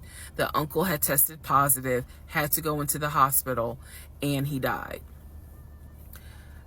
It was a bit of a red flag. It was a bit of a red flag, but like I said, I don't play about death. So I was just like, wow.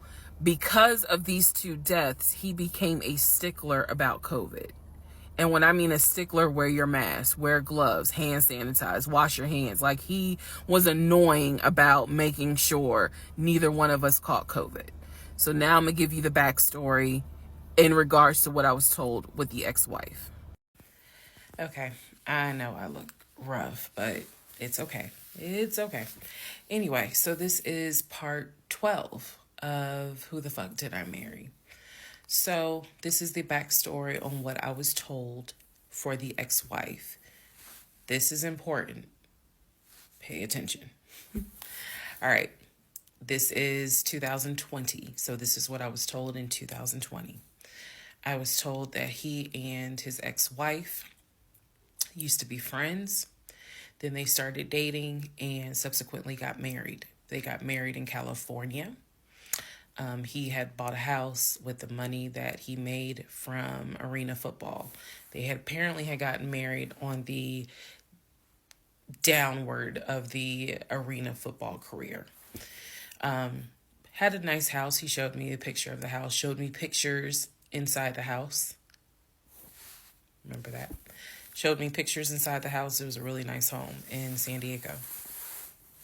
And basically what happened was that he came home from work early one day and I have the hiccups, sorry. Came home early from work one day and his wife was sleeping with another man. The man was in the house. He and the man get into it. Her son, who is about 17 years old in 2020, she had 2 kids, a daughter and a son. The son apparently was on his way home from school when my ex-husband found his previous wife in bed with another man. So the story goes that he and the guy fought. He kicked the guy out. He kicked his ex-wife out, but told her the kids could stay. The kids are not biologically his. Those are his stepkids. She was like, you must be kidding. Like, I'm not leaving my kids here. The kids are old enough to where they were like, we don't want to go because you fucked up. We don't want to leave. So apparently she leaves. The kids stay with him for a few weeks. And then she gets her own place. The kids move in with their mom. He files for divorce in California. He files for divorce in California, and it was an ugly divorce. She was asking for spousal support, all kinds of stuff. And then it turned into, I'll help you with the kids, not child support, but just I will give you some money for the kids, because apparently he was very close to the kids and he wanted to keep a relationship with the kids. Their biological fathers, apparently there were 2 fathers. Their biological fathers were not in the picture. So the divorce starts out contested and ugly, eventually becomes amicable. Eventually they become cordial with each other. So my ex-husband moved. This is all all before he ever met me. So I'm telling you the story of what I was told in 2020. So eventually, about 2 years later, is when his job approached him about an opportunity to transfer to Georgia. And so he took it. New beginning, fresh start. He has family in Georgia. He took it. He told me this story pretty much the second or third conversation we had. So it was always from the beginning that she had cheated. He caught her, and he had filed for divorce, but he was still close to the kids. They still had a great relationship. I've heard him on the phone with the kids, just encouraging them, helping the 17-year-old like with homework. The kids really apparently wanted to meet me, and I was fine with that. He would send them money, if they needed something, because he loved the kids as if they were his own. I'm telling you the story as I was told it in 2020. So let's see, around April or May of 2020, he informs me that his ex-wife has moved to Georgia. Apparently, she's staying with her sister in Gwinnett County. So she has moved to Georgia. The 2 kids are now in Georgia. And so when he tells me all this, I'm like, so what's that supposed to mean? Now, I will say this. He never made it seem as if she wants him back. He never presented that. It was always, no, we're cool for the kids. We're cool for the kids. But he's never presented that she was trying to get him back. I feel like it's fair to her for me to say that. And again, stay with me. It all comes out. But that was the backstory in regards to the ex-wife, that they got married in California, they divorced in California, and then she eventually moved to Georgia, to Gwinnett County, after he had transferred to Georgia for his job. He did tell me that, every now and then he'll get a text message from her. He told me that he, told her when I was pregnant. He felt like she needed to hear that from him instead of hearing it from the kids. And we got into a bit of an argument about that. But, honey, in the big scheme of things, anyway. So we got into an argument about that. I felt like that's none of her business. But that's the overall backstory of her. So remember, because there will be a quiz, but just remember, he met her in California, married her in California, divorced her in California. She moved to Georgia, to Gwinnett County, after he moved to Georgia. Are we clear? Okay. Part 13 of Who the Fuck Did I Marry? So I've kind of given you guys all the backstory. Let's just kind of recap real quick. So I told you how we met in March of 2020. Basically, Georgia got shut down. I keep saying shut down, got locked down. We decided to quarantine together. I know it was crazy. It was crazy. I really liked him and thought he liked me. So I told you guys how we met. Things moved at a rapid pace. Met in March. Moved in together pretty much end of March, beginning of April. Found out I was pregnant in May. Lost the baby in June. Had to have surgery in July. Started looking for houses. Started looking at cars. All this stuff happened literally between March and in August is when I got my car. So, got a car in August. He paid the down payment for that car,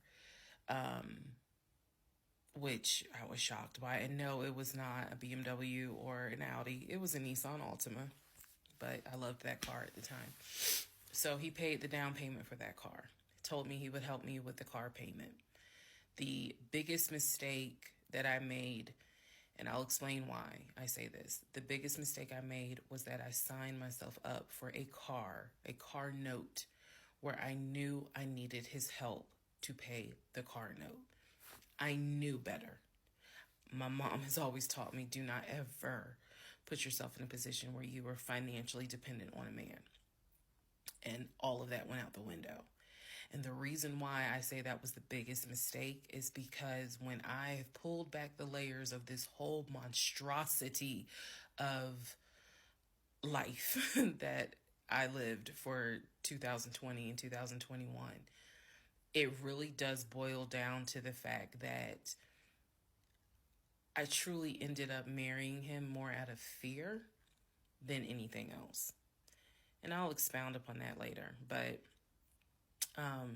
I got the car in August, and by this point I was exhausted of looking at cars. I was mad that I didn't get a BMW X5 dark blue with cognac interior. And I was tired of looking at houses, getting my hopes up, looking at a house and picturing myself in the master bedroom, the kitchen, the island, all that stuff. I'm a visual person, and I was tired of getting my hopes up. So now we're going to segue into fall, going into the holidays.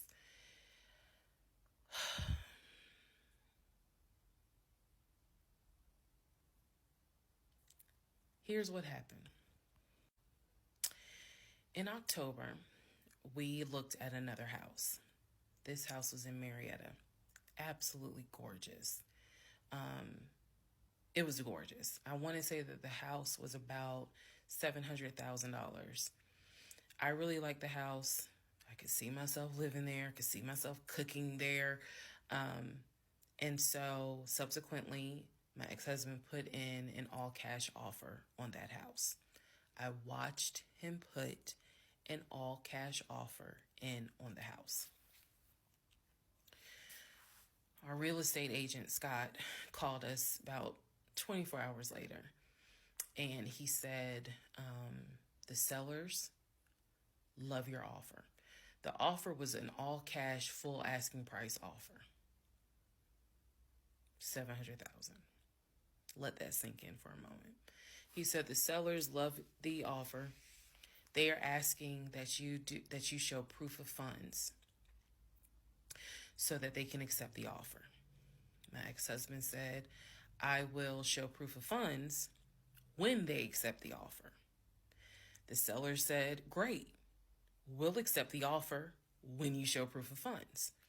So basically we got into a standoff. And if you're a real estate agent or you work in real estate, I would love to know your thoughts on this. I had asked people in my personal life, like, have you ever heard of this before? And I've had plenty of people who said, I side with the ex-husband. I would not show my bank statements until they accepted the offer. And then I had other people who were like, I wouldn't accept an all-cash offer unless I verified that the person can pay. So I'm just curious what your thoughts are. Okay. So our real estate agent called us and was like, guys, the sellers are giving you 2 days to show proof of funds. I had the letter that he showed me from Chase. I sent that to Scott, but that was for a mortgage. The offer was for all cash. So he needed to show proof of funds that he had the cash to pay $700,000. He didn't show it. He refused to budge on showing them proof of funds until they accepted the offer because he was afraid that they were going to create a bidding war. So what ended up happening was Scott called us and said, I apologize because I didn't do my due diligence as a realtor. He said, before I ever started showing you guys a house, I should have collected your pre-approval letter and proof of funds. He said, so at this point, my broker has informed me that I cannot show you guys another house until you show at least us, meaning the real estate firm, until you show us proof of funds. And so I'm just like, well, I'm telling my ex-husband, just show them the fucking proof of funds. Like, what's the problem? And so it was a lot of, I find that this is really unprofessional because it's not our fault that you didn't do your job correctly. It got a little ugly and it got uncomfortable because I'm like, I don't understand why you don't show them proof of funds when you clearly just signed a document stating that you're putting an offer in at full asking price. This was the same thing that the realtor was saying. He was like, but you just signed an offer. So what's the problem? Like, you want them to accept the offer and then you'll show everyone the proof of funds? And my ex-husband, without missing a beat, said yes. So Scott did his best to work with the seller and say, look, accept the offer. He'll show you, he'll open the books. He'll show you the proof of funds. These sellers were like, no, that's not. And it wasn't so much the sellers. It was the seller's agent. Big respect to the seller's agent. But the seller's agent was like, no, that's not how we're doing business. He needs to show those proof of funds before I advise my clients to accept his offer, period. If he's not willing to do it, we'll go on to the next offer, because they did have another offer on the table. It was less than asking price, but they were willing to accept that offer over the all cash offer because those people had basically shown proof. So subsequently, the house fell through. We passed the 2-day deadline. They went with the other offer. Also at this point, our real estate agent, Scott, and I do not blame him for this, pretty much cut all ties, because what he, I believe, felt like was, I don't know what's going on, but something's going on. And this is not how I do business. So until you guys are ready to show the proof of funds needed to buy a house, you need to get yourself another agent, because we were already about 20 to 25 houses deep by this point. We had already put in 2 other offers. They fell through. And now here we are with this house. And once again, it fell through.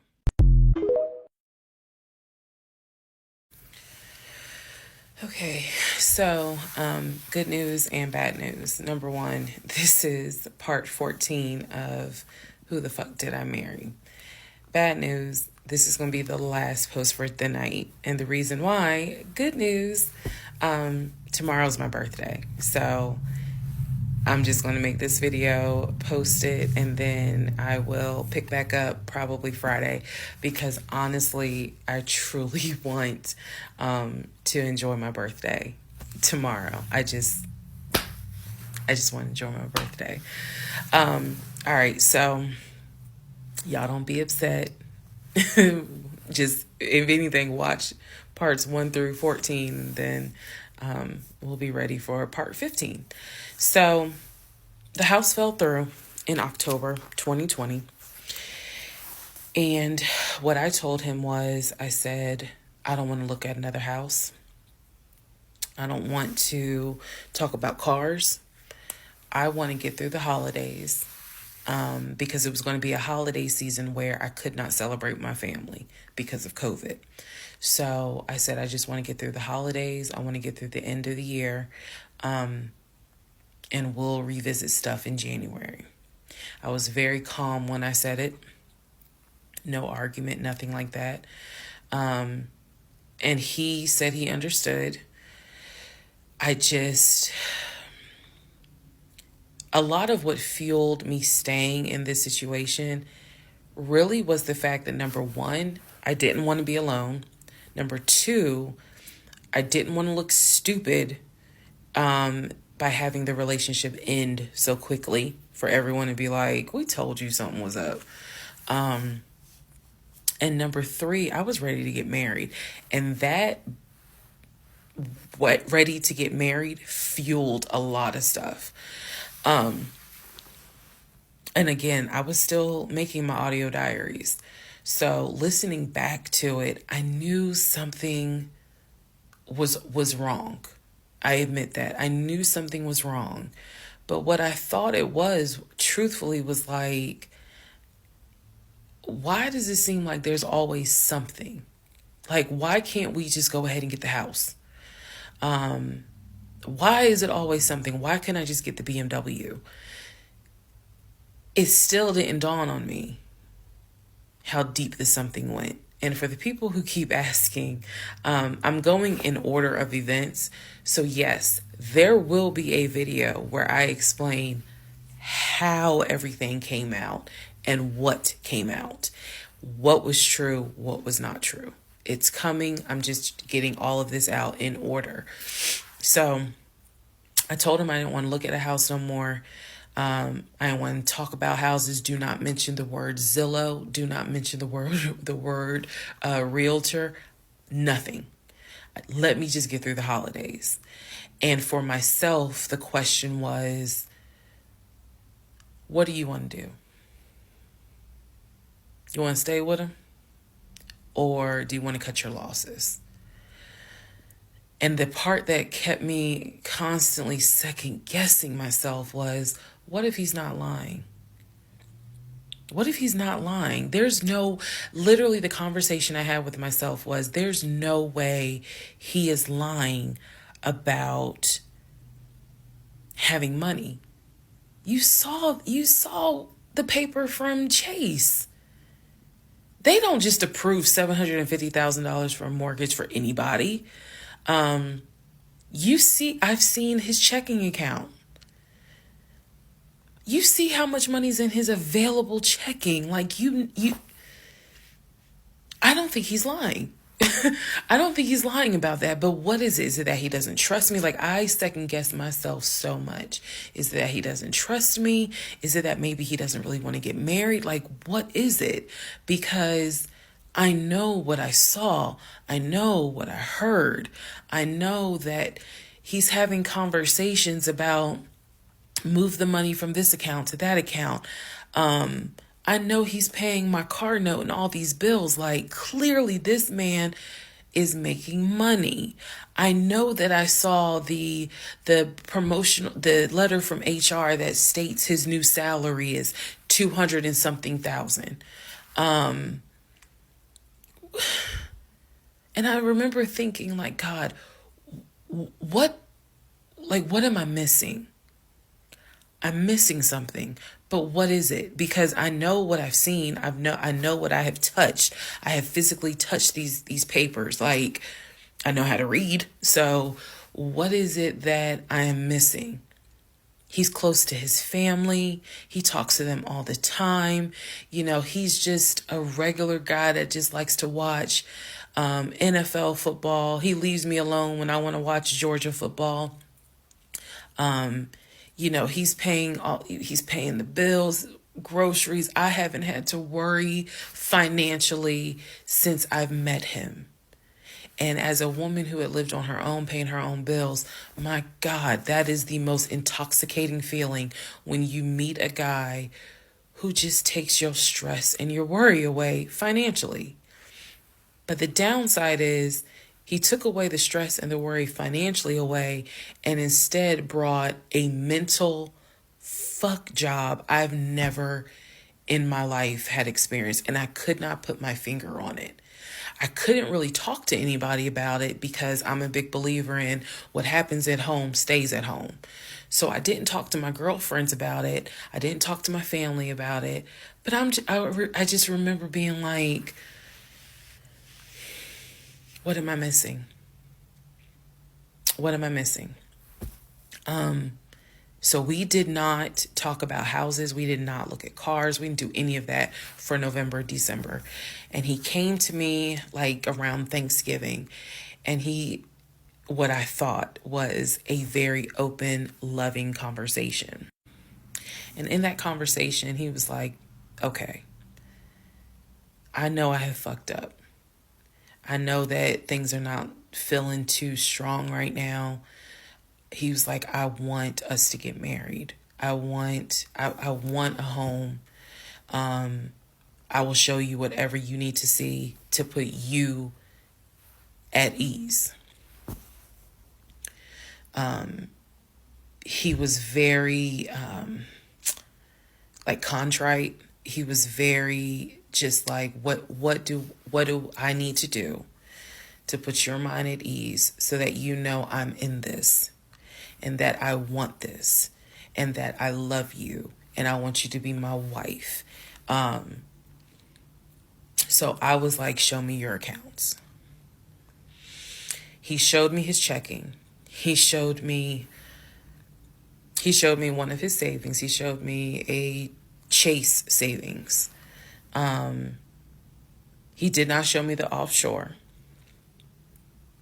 And he did not show me the US bank. So he showed me those two accounts, checking and Chase savings. So I knew that there was money. What I saw in those accounts, there was money. I told him, I was like, if we're going to buy a house, I want it to be through the mortgage on Chase. I don't want to deal with this proof of funds shit no more. I said, I do not want to look at another house until the beginning of the new year. He said, okay. That is when we then had a conversation. So I guess I lied because we are going to have a part 15 or 16 tonight. But that is when we then had the discussion about marriage. And that is where religion came into play. Yeah, I'll give y'all the other part tonight. Stand by. Okay, part 15. Who the fuck did I marry?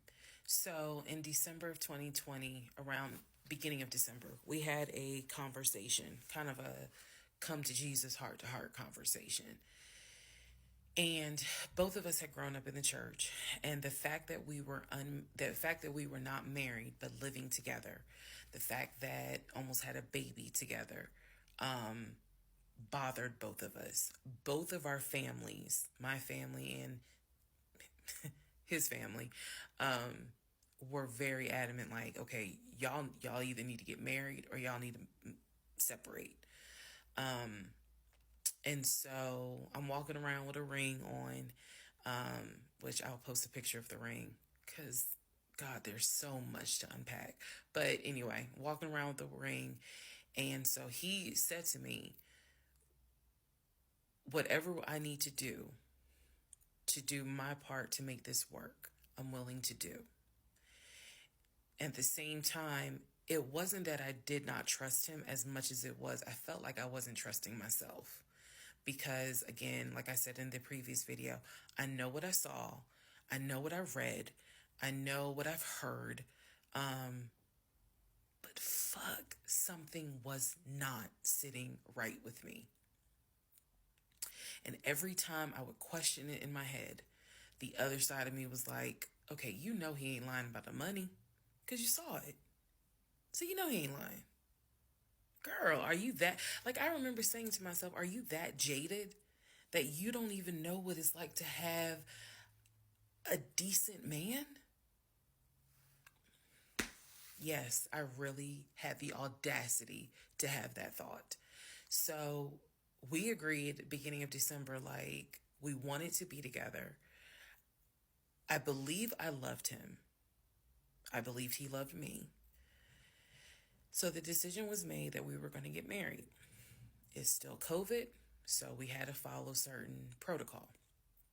So we filed our marriage license in Fayette County, Georgia, because you could not get an appointment in Clayton County to save your life. So we filed the marriage license in Fayette County. On our marriage license, it asked the number of previous marriages. He said 1, I had 0. It asked for our social security numbers. He put his social security number down. I put my social security number down. I mentally wrote down his social security number. And I did a background check. I did a background check after I had filed a marriage license. Yes, I know, but I did. The background check Nothing came back. It was like no results found. I did a criminal background check, nothing came back. So I thought one of two things. Either I had the wrong social, meaning I wrote down the wrong social, or my paranoia was unfounded. There's nothing wrong with him because he has been always throughout the relationship a big stickler about law enforcement, following the law, because his dad was a retired police officer. So this is someone who has been, this is a guy who would check to make sure my tail lights were working, make sure my signals were working, make sure my oil was good, make sure I had enough gas in the car. So when the criminal history came back with no results, I was like, well, of course there isn't, because the man probably hasn't had so much as a speeding ticket.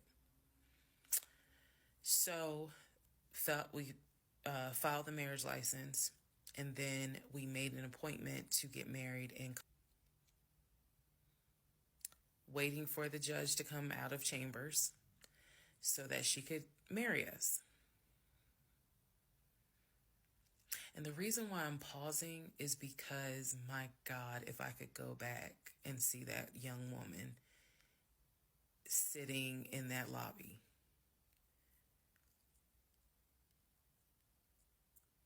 Wow.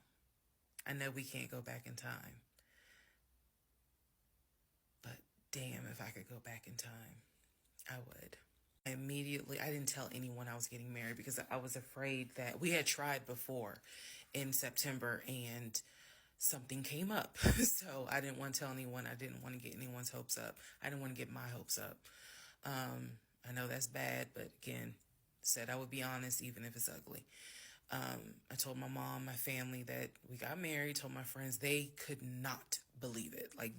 My mother was relieved, but she had no idea about what was going on. My aunt was more like, really? You married him? My friend, the one who took me to the hospital for the miscarriage, was like, I wish you would have told me, like, you deserve to have people there, take pictures and celebrate and all this other stuff. And she was like, she's the type of friend, if you like it, I love it. You rock with him, I rock with him. The moment you don't, I don't either. So she was supportive. My other girlfriends were happy for me. They just hated that I had to get married during COVID. Because they were like, we would have loved to have, thrown you a bridal shower and a bachelorette party and all of that. It just sucks that you couldn't experience that. So we got married on a Tuesday. On the way home, stopped and got some wings, went home, and I had to get ready to go to work the next day. And life. I got married January 5th. By January 31st, I knew I was in trouble. I still didn't know how deep, but I knew I was in trouble. So, to give you all a very, very, very candid idea, got married January 5th. The normal things that married newlyweds do, when we got married, completely stopped. And that was not by me. You always hear men talk about, man, now that we're married, she don't. In my case, it was the exact opposite. It was the exact opposite. So, anyway, because this is not a forum to be all R-rated or whatnot, but y'all get what I'm saying. So we got married January 5th. January 6th, I went to work. It was a lot of people congratulated me because it kind of word got out that I had gotten married. January 7th, I filed the paperwork to change my last name. And if you were following me, you can go back like 15, 16 videos, and I talk about how I had to change my name back to my maiden name, but I changed my name within about 3 days of getting married. My attitude was, this is the bed that I made. I'm going to do right by him. I'm going to do right by my marriage. I took marriage seriously. And when I married him, I absolutely married him thinking, I'm going to be with you for the next 40, 50 years. So we're going to have to figure this shit out. That was my mindset. I did not get married to turn around and be divorced in 6 months. But I got married January 5th, 2021. And by January 31st, I knew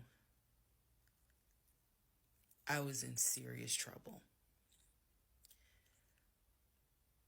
So that is where we are.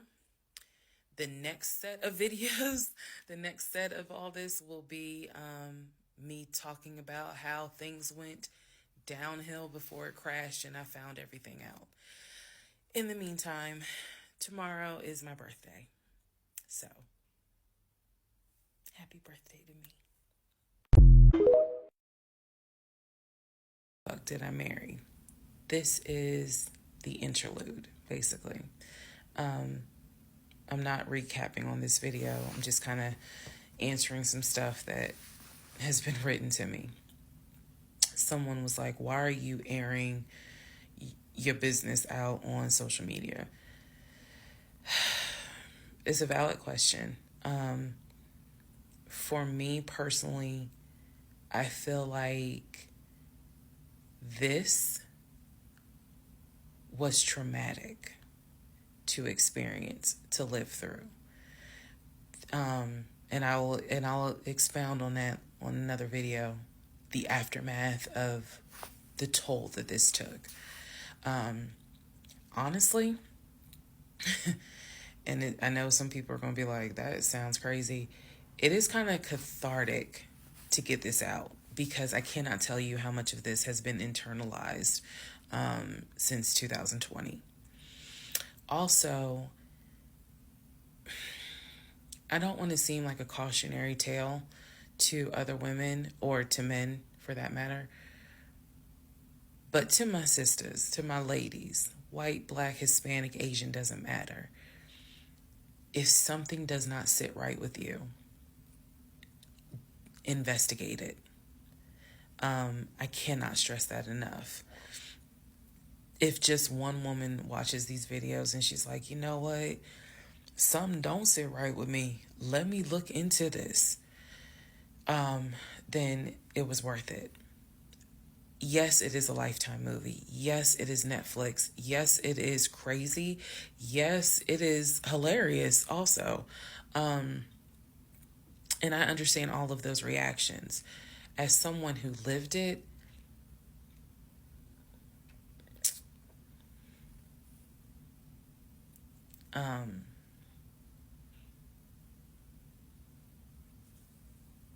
it was traumatic.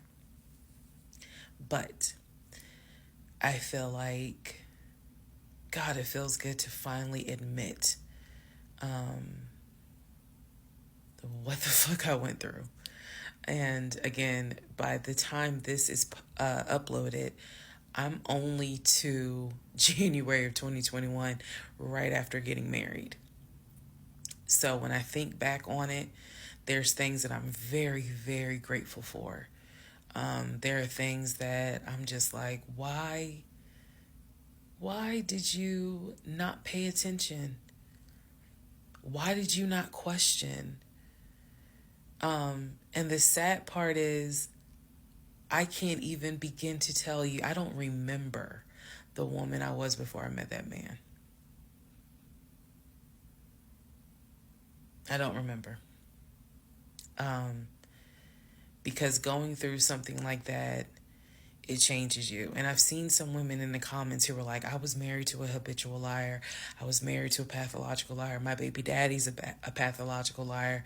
And my heart goes out to them, because until you have dealt with someone so depraved, you really don't quite know how bad it can get.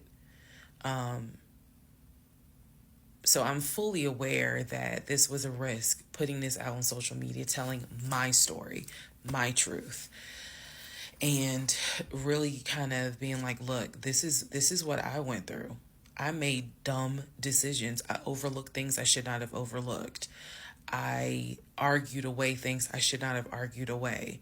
I can pinpoint exactly the moment I should have left. I still feel like God is sitting on the throne and he's like, I never planned for your monkey ass to marry him. I never even planned for you to go out and date with him. That's why I blew your tire. But you hard-headed and you went anyway. And then I tried to go ahead and show you signs. You ignored them. Like, I feel like God did everything to help me as his child be like, this is not who I created to be your helpmate. And I was like, God, you taking too long. I want to get married. You taking too long. I want to have a family. You taking too long. And these are the consequences that I am paying for basically telling God, you took too long. And I feel like God's grace is sufficient. It is. But at the same time, and I'm not perfect. I mean, not perfect at all. None of us are. But I do feel like when I sit back and I replay the events that happened, I truly cannot believe that was my story. Because all I wanted was to meet a guy, for him to be my best friend, for us to get married, have a family. I wanted someone I could make fun of his big old forehead, and he make fun of my nappy head and all my wigs, and yet he was my ride or die. I wanted someone that I could be like, man, help me with these kids, and he helped me with the kids. We had a nice home. We were comfortable. That is what I wanted. And I've said this before, and I say it again. I truly hoped it was my turn. You see the women who are, so happy and, they're in these loving marriages and life just looks good. I really, really wanted it to be my turn. And so I excused away a lot of stuff that I hope the next woman who sees this does not excuse, because I don't wish this on anybody. I don't wish this on anyone, to feel the way I felt the moment I discovered the whole truth. So I just wanted to say that, because I think it's important to try to answer the why is she posting this? Honestly, I was tired of holding it in.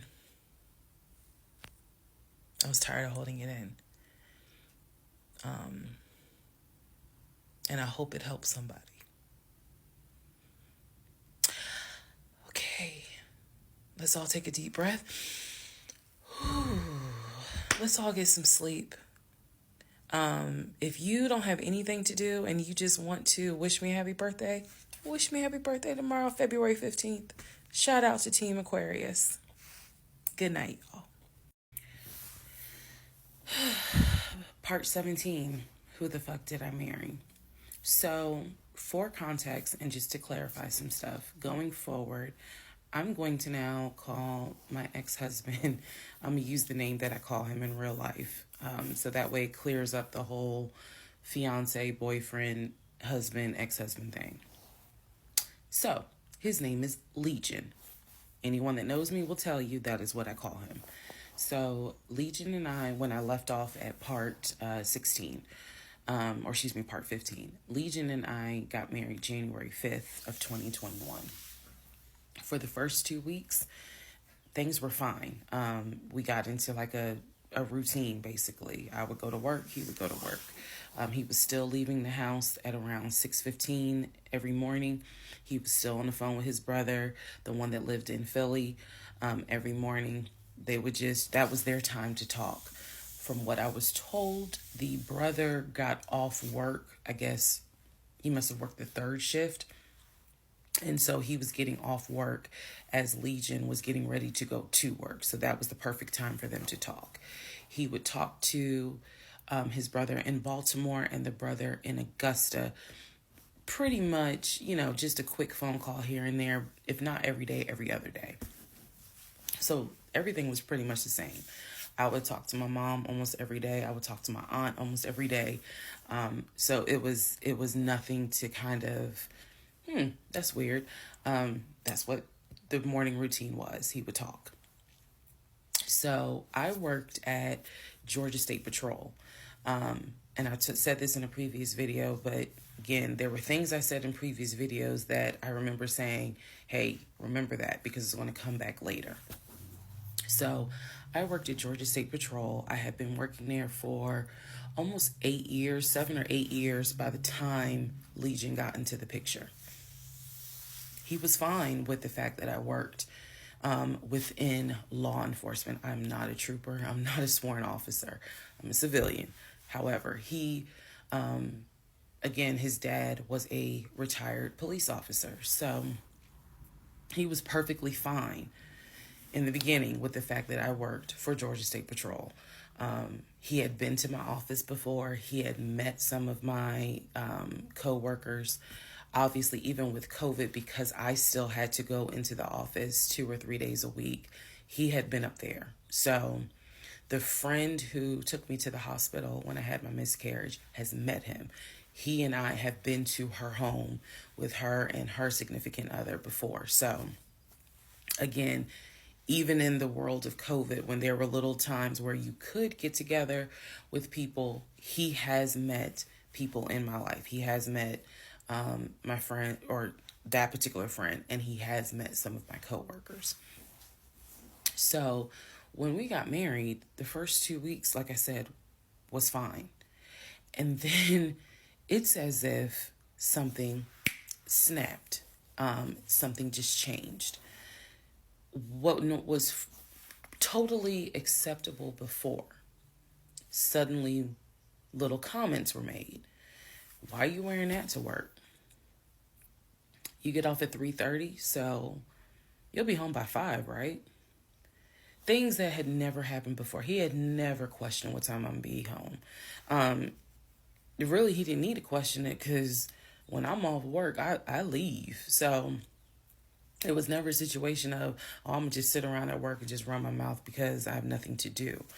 And then it turned into, he would call me every day from work. And I'm going to demonstrate how those phone calls went. But he would call me every day from work.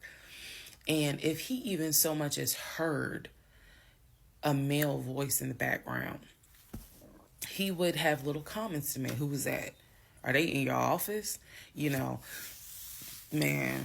I never know who's around you, because it seemed like every time I call you, I have the hiccup, sorry.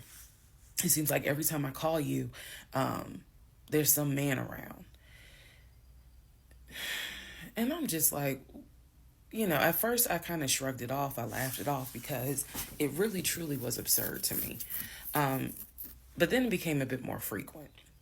And so I really just didn't feed into it because I'm like, I don't know if this is some insecurity. I don't know if this is jealousy, because nothing has ever been done to make you feel any sort of insecure type of way.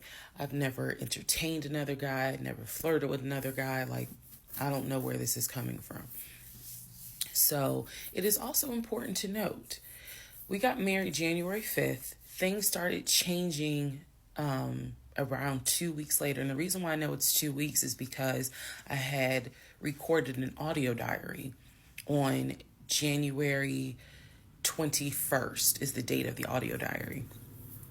And I talk about how maybe I had unrealistic expectations because it seemed as if things were changing with he and I. So 2 weeks pass. He starts making little comments. End of January comes. He informs me that he wants to start looking for a house again. I had no real desire to go through that process. So what he decides is that he's going to look for a house for us using his friend, the realtor, the one I did not meet. So he tells me that he and his friend have been talking and he's going to start looking at houses. And what he's going to do is basically, if he feels like it's a house I would like, then he wants to show it to me, because he feels like, I know that your attitude really isn't, you're in the mood to look for a house. So I'm going to start looking. And then if I think it's a great house, then, you can come see it. And I remember thinking, that's not going to work. You're not going to choose a house without me. And he was like, no, I'm not going to choose the house, but I just think that, me and old boy have been talking. And so he has some houses that he is representing. He wants to show me. So why don't you let me look at it? And if it's worth the time, then I'll bring you to look at it. So he already had some sort of plan in place after talking to his friend about how he's going to start looking at houses. This is the end of January 2021. So I kind of threw my hands in the air and was just like, whatever, because I'm not getting emotionally involved in looking at houses. And for me, that's kind of what it was. I felt like I would see a house, I could picture us living there, and then it gets snatched away somehow, some way. I didn't want to go through that. So the reaction that he wanted, which was for me to throw a fit, I did not do. I was just like, okay, all right. Like, I trust you. And remember that I said the reaction he wanted, because that's going to come back later.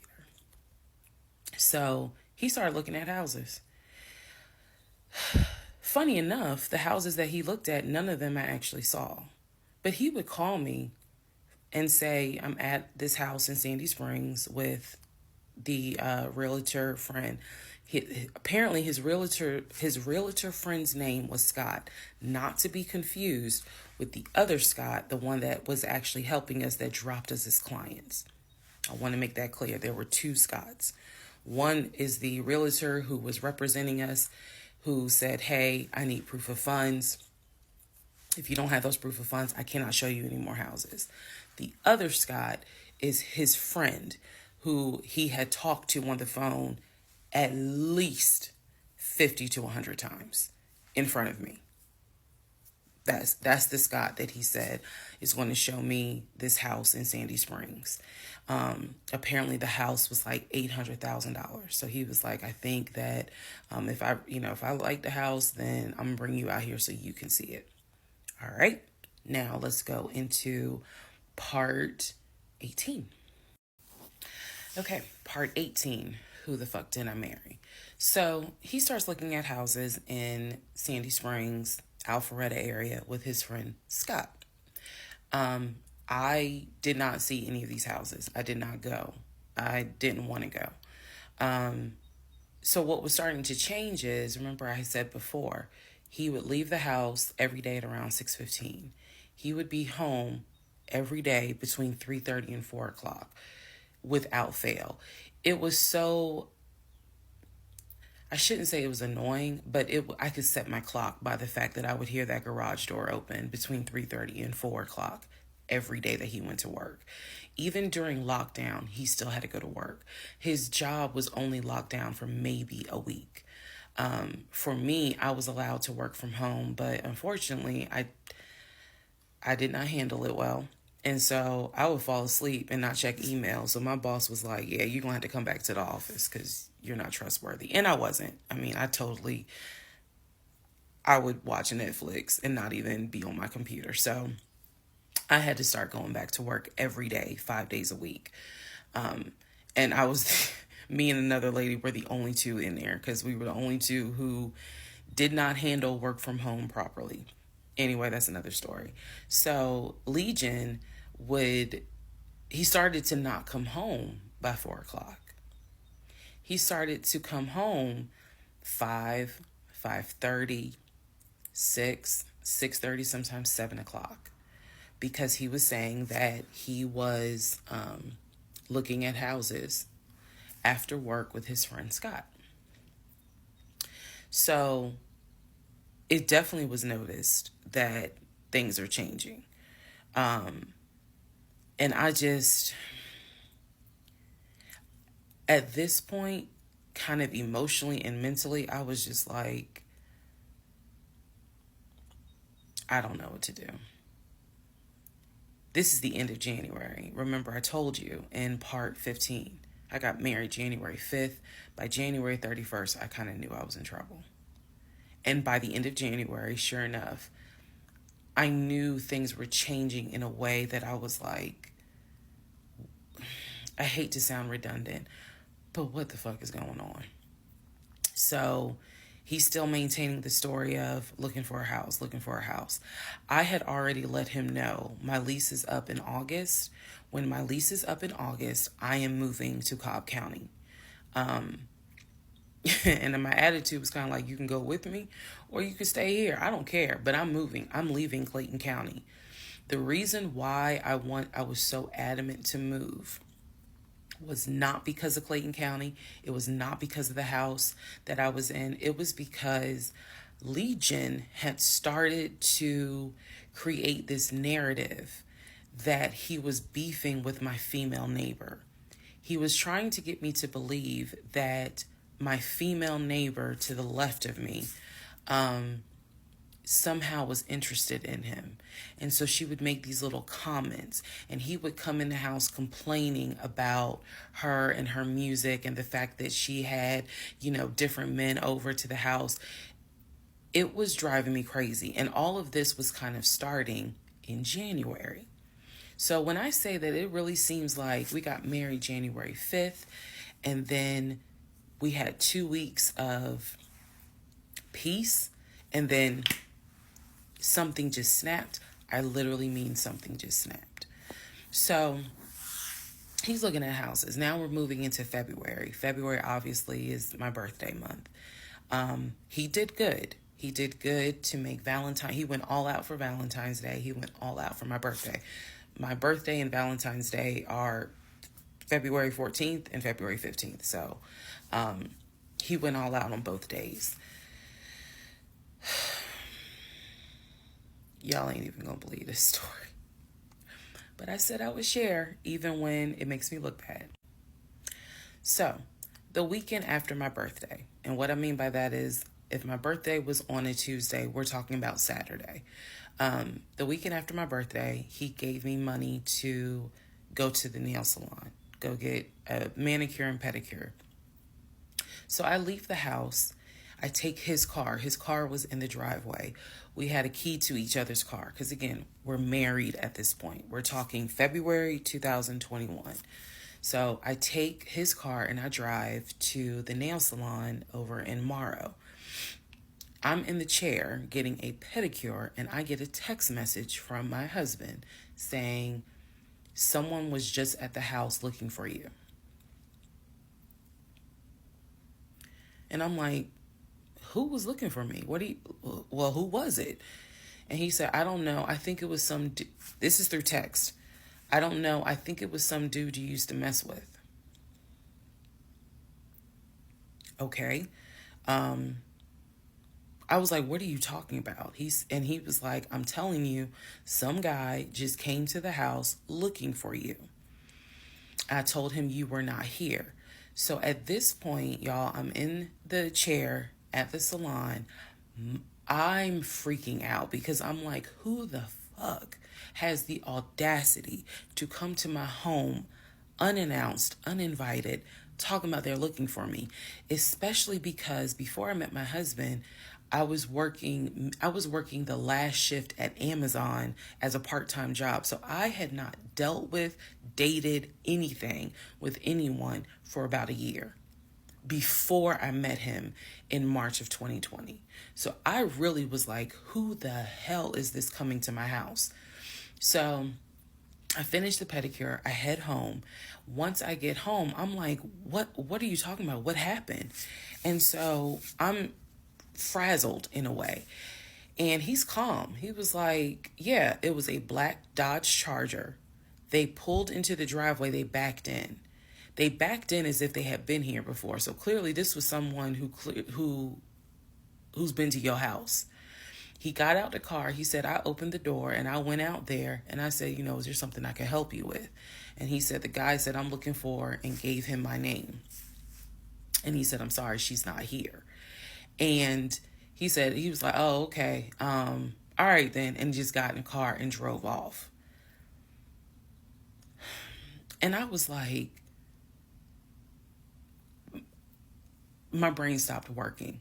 Because I'm thinking, who the heck could this be? A Dodge Charger? I was like, are you sure that it wasn't law enforcement? Like, was it the sheriff's office trying to serve me with a lawsuit for a credit card I didn't pay?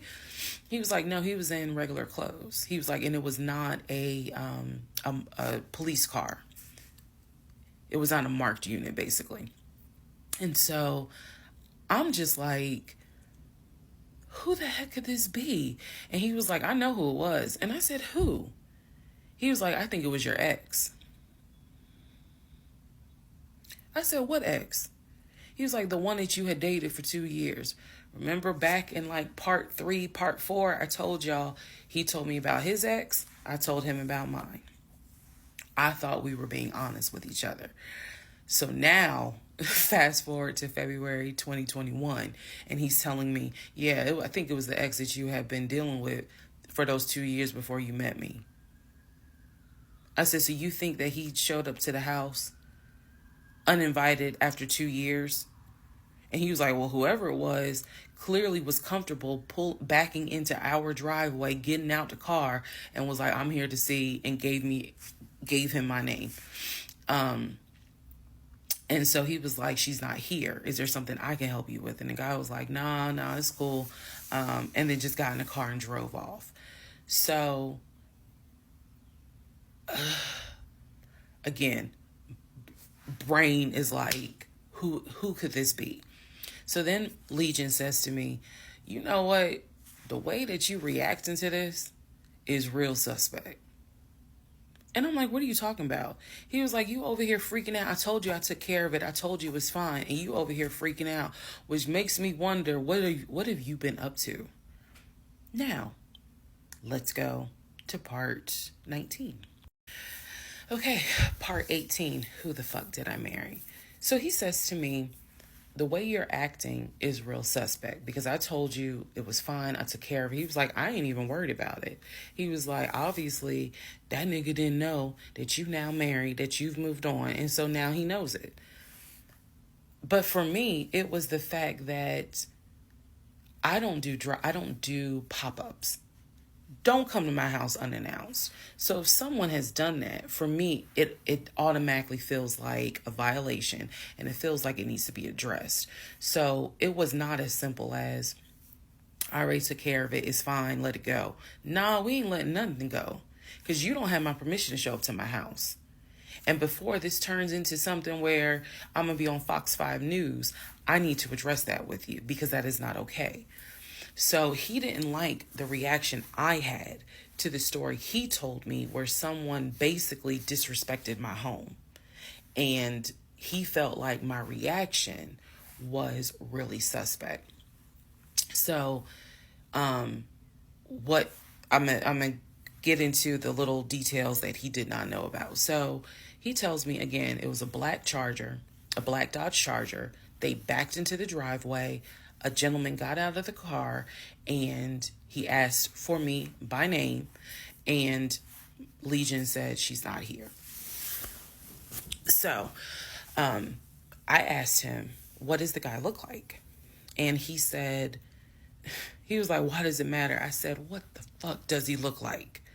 So Legion proceeds to give me the most generic description you can give. He was like, well, he was shorter than me.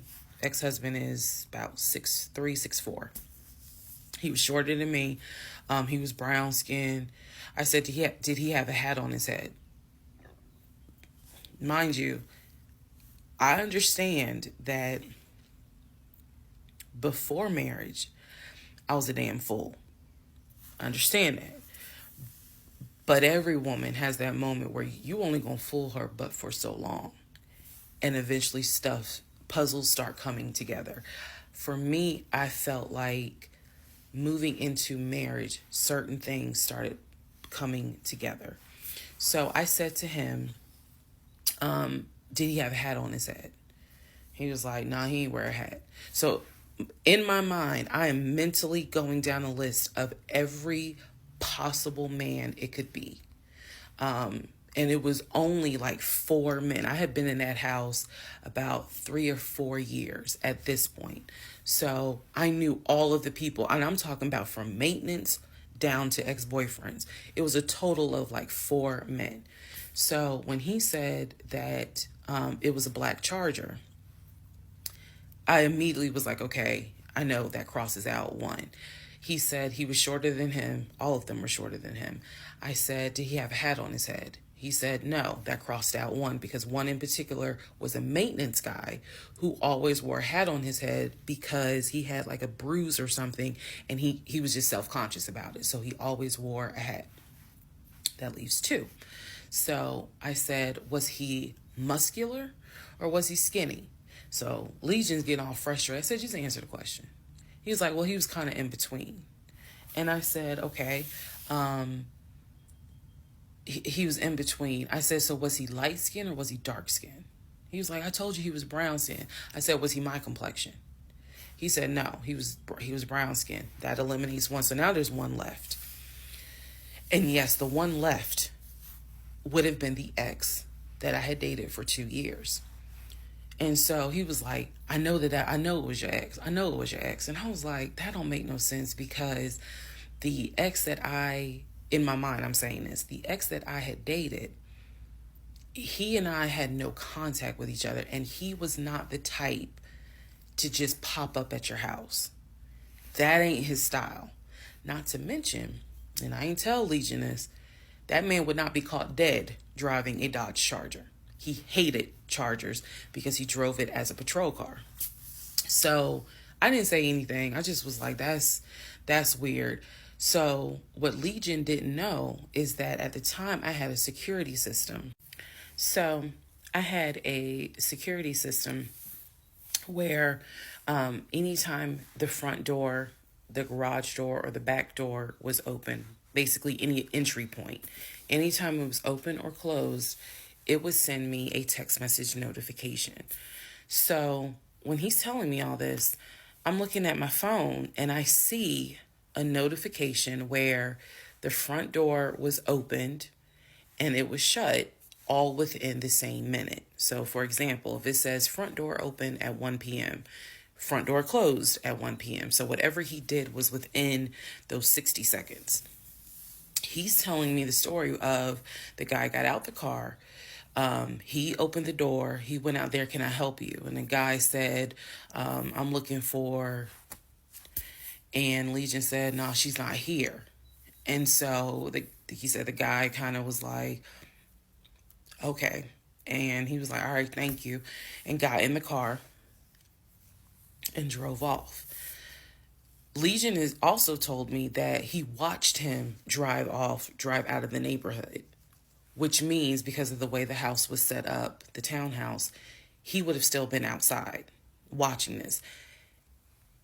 I could be wrong, but something in me was like, that would take more than 60 seconds.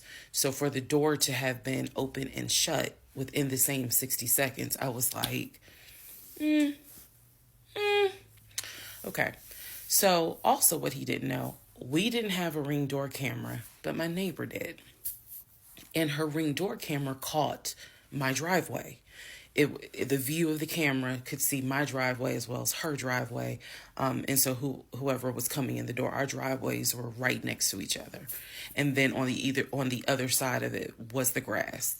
So it was a perfect view of my driveway. So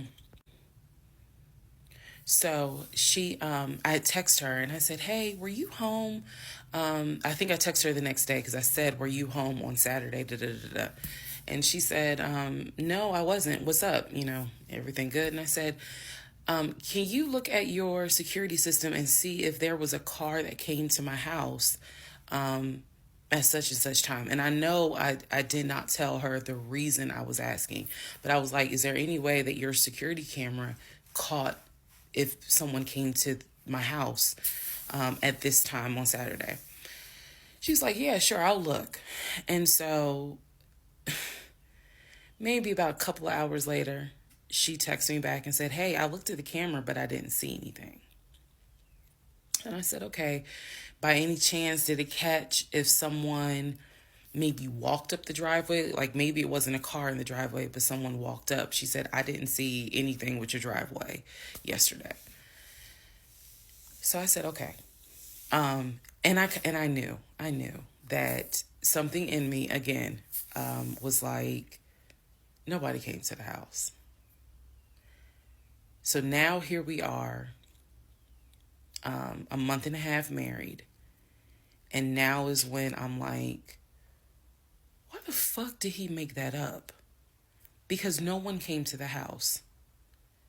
No black Charger came to the house, backed into the driveway. Nobody got out the car and asked for me. Nobody was looking for me. So now I was sitting in the bedroom thinking through all this, and I'm like, why the fuck did he make that up? Because that's what happened. I'm looking at the text messages on my phone where he's telling me someone just came to the house looking for you. But no one came. So what was the purpose of that? And then something said to me, something in me said, he wanted to see your reaction. He just wanted to see the reaction.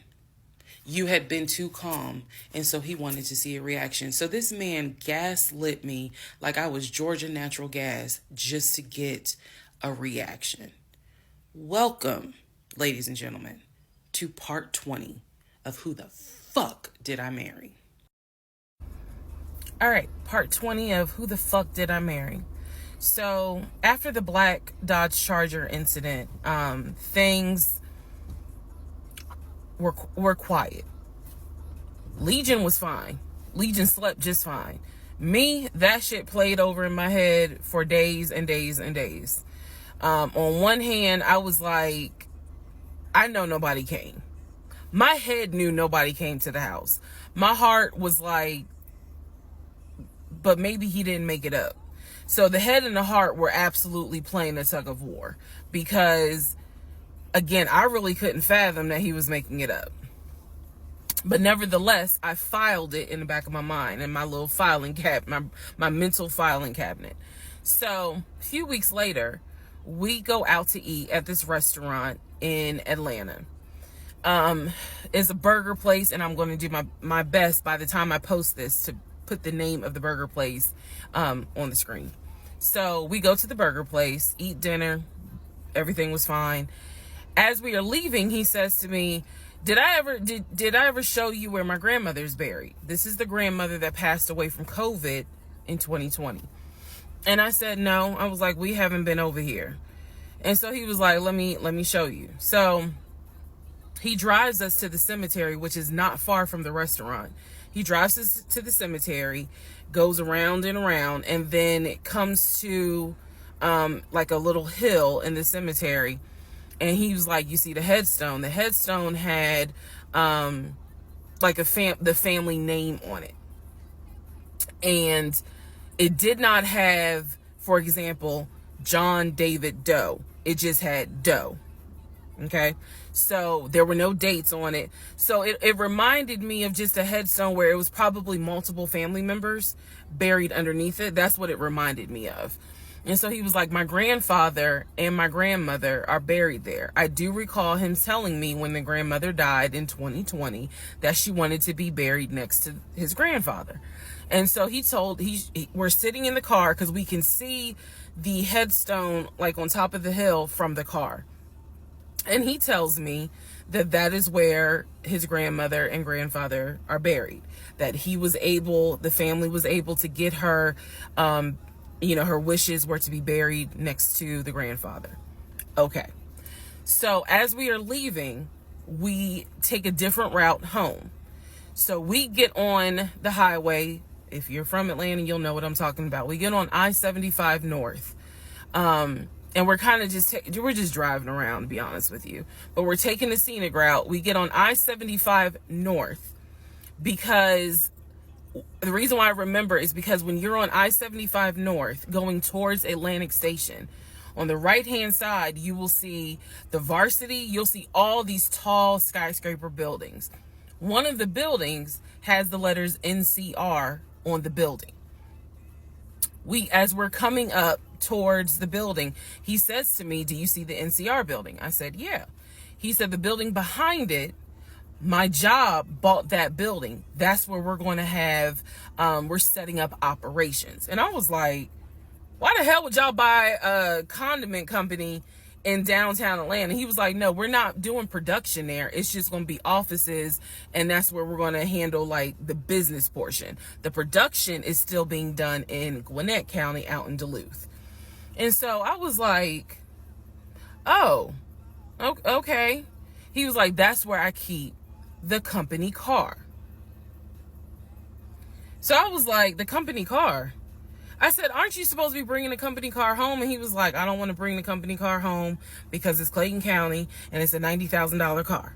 And I don't want no problems." So he's telling me that he keeps the company car at the building downtown Atlanta that's behind the NCR building. I barely could see what building he's talking about, but he was like, "It's the building right behind it." And so he's telling me that that's where his office is. So I said to him, "Take me to your office.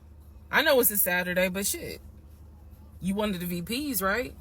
So take me to your office." No, I had not been to his office simply because, again, COVID. So I was like, "Take me to your office." And he was like, "I can." He was like, "That's no problem." So do I have the other phone? I do. So y'all are in luck. So I can maybe reenact how this goes. So he gets off the exit and starts driving towards the NCR building. While he's driving towards the NCR building, he always has kept his phone in his left pocket. This is my left hand. So he pulls his phone out and he starts calling. He tells me he's calling Willie. Willie is supposed to be the head of security. So he's saying, "Let me call Willie real quick to make sure that the building's open." So he proceeds. This is another phone, but he proceeds to go ahead and call Willie. We're still driving, by the way. We're still driving. I'm on the phone, scrolling through Facebook, trying to figure out some random shit. But he's driving with the phone up to it. So driving with the phone. Next thing I hear, "Hey, Willie, it's Legion. Hey, how's it going?" "I'm good." "Hey, is the building open?" "No, I just want to take my wife up there so she can see it and see my office." "Are you up there right now?" "You're not?" "Okay, is Mr. Justin working?" "Okay. So is there anybody up there that can physically open the building? Because I don't think my badge is going to get me at least in the front door because of it's on the weekend lock." "Okay. Okay. All right, let me know." "All right. Thank you, Willie. Bye." Y'all see how I did that? He's having this whole conversation while I'm sitting in the passenger seat. So then he gets off the phone and he says to me, "Willie is not working and Justin apparently called out sick. So the building is locked and my badge won't get us in the front door."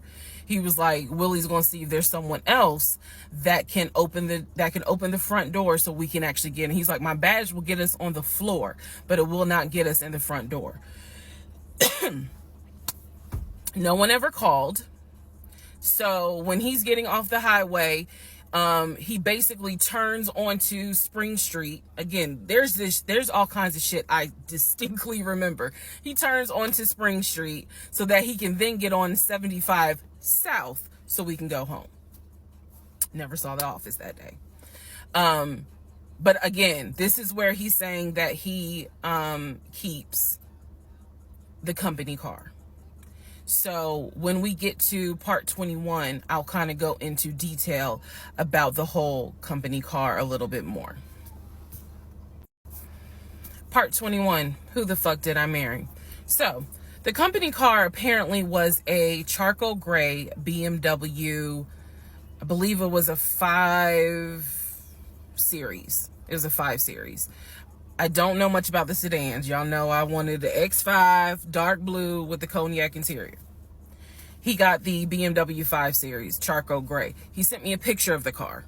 So I did see a picture of the car. After this whole NCR building, take me to your office, that is what he's claiming, is that he leaves the company car at that location. He's saying that he drives from Riverdale to Midtown, switches out cars, and then drives from Midtown to Duluth. Those that don't know how Metro Atlanta is, basically Midtown would be in between where we live and Duluth. I only know that he left the house every day at 6:15. I know that I never physically saw the company car come to our home. Saw a pictures, plural. So when he told me that he got a BMW 5 Series, keep in mind, this is after I had been promised a dark blue X5. So I was a bit salty. I don't care if it is a company car. I was a bit salty. I will admit that. Because I felt like you get to drive the car that you know I really want, which is a BMW. And so he would call me from the car. He would tell me, yeah, I may just drive home in this car and not switch back to his personal car. He was like, I don't know. He did that a lot. And I realize now in 2024, he did that because he knew how excited I was to actually see the car. Because shit, I wanted to test drive it myself, to be honest with you. And he knew that. So, reactions. So he would say stuff like that, like, man, I'm so tired. I might just drive the company car, go ahead and go home. And then, just let me park it in a garage type thing. So eventually he stopped doing that because I didn't want to hear nothing about that car. I'm driving a Nissan and you driving a BMW after you promised me a BMW. So I don't really want to hear nothing about it. So in terms of the company car, I did see that it was according to the pictures, a charcoal gray BMW 5 Series. If you're asking me the exact model, I don't know. But I know it was a 5 Series because I know the 7 Series is slightly longer. So it was a 5 Series sedan. So after the whole situation with the cemetery to see his grandmother and grandfather's headstone, then there was the NCR, the office is open. Oh, it's not open. Justin ain't working. Willie ain't working. Willie is supposed to be head of security, but he ain't working. Okay. So at this point, I'm already numb. It is important for me to point out how numb I became dealing with him. Mind numbing, because I just got to a point where it was like, there's always something. There's always something. So, of course, we're not going to go to the office because there's going to be something. So this is the end of February. My birthday had already passed. There clearly was tension on my end, not so much tension on his end. So I get home a couple of weeks later. We are now in the beginning of March. This is something personal about me. The only way you would know this is if you know me. I have been dying to go to London and Paris. I had a layover in London when I did a study abroad, but it's not the same. I want to go to London and be a whole tourist. I don't care. I want to see Buckingham Palace. I want to see the Tower of London. I want to see Paris. I want to see the Palace of Versailles. This is something, if you know me, she wants to see Paris. She wants to see London. So I get home from work. This is the beginning of March. I get home from work, and on the counter is a folder with like a little bow on it. And I'm like, oh, what is this? Is this like mail? Like, was this something that you got at work? He's like, nah, it's a surprise for you. I open up the folder. Inside the folder is like a trip itinerary. It is not an actual booked trip. It's like an itinerary. A trip for two to go from Atlanta to London. The trip should have happened, and it was the month on there was like July. So it was a summer trip. So he tells me, I'm going to take you to London. He was like, I wanted to take you for your birthday, but certain things fell through. He was like, so this summer in July, we're going to go to London. He was like, I've already made a reservation for us to stay at the Savoy. Again, there's certain things that my brain just was like, remember that. He said, I've already made a reservation for us to stay at the Savoy. I know, as much as I want to go to London, y'all, I didn't know anything about the Savoy. And so I remember going to look it up because I was like, what is the Savoy? Well, apparently the Savoy is bougie, very bougie. So I was so excited. I cannot tell y'all how fucking excited I was when I saw that he had printed out British Airways. Like, he was speaking my language. I am one of those people, I'm a planner. So when he's saying, I'm going to take you to London, and he took the time to research flights and print it out and research the Savoy and print it out. And there were different, not excursions, but there were different things that you could do. You could go see the Tower of London. You could go see Buckingham Palace, changing of the guard.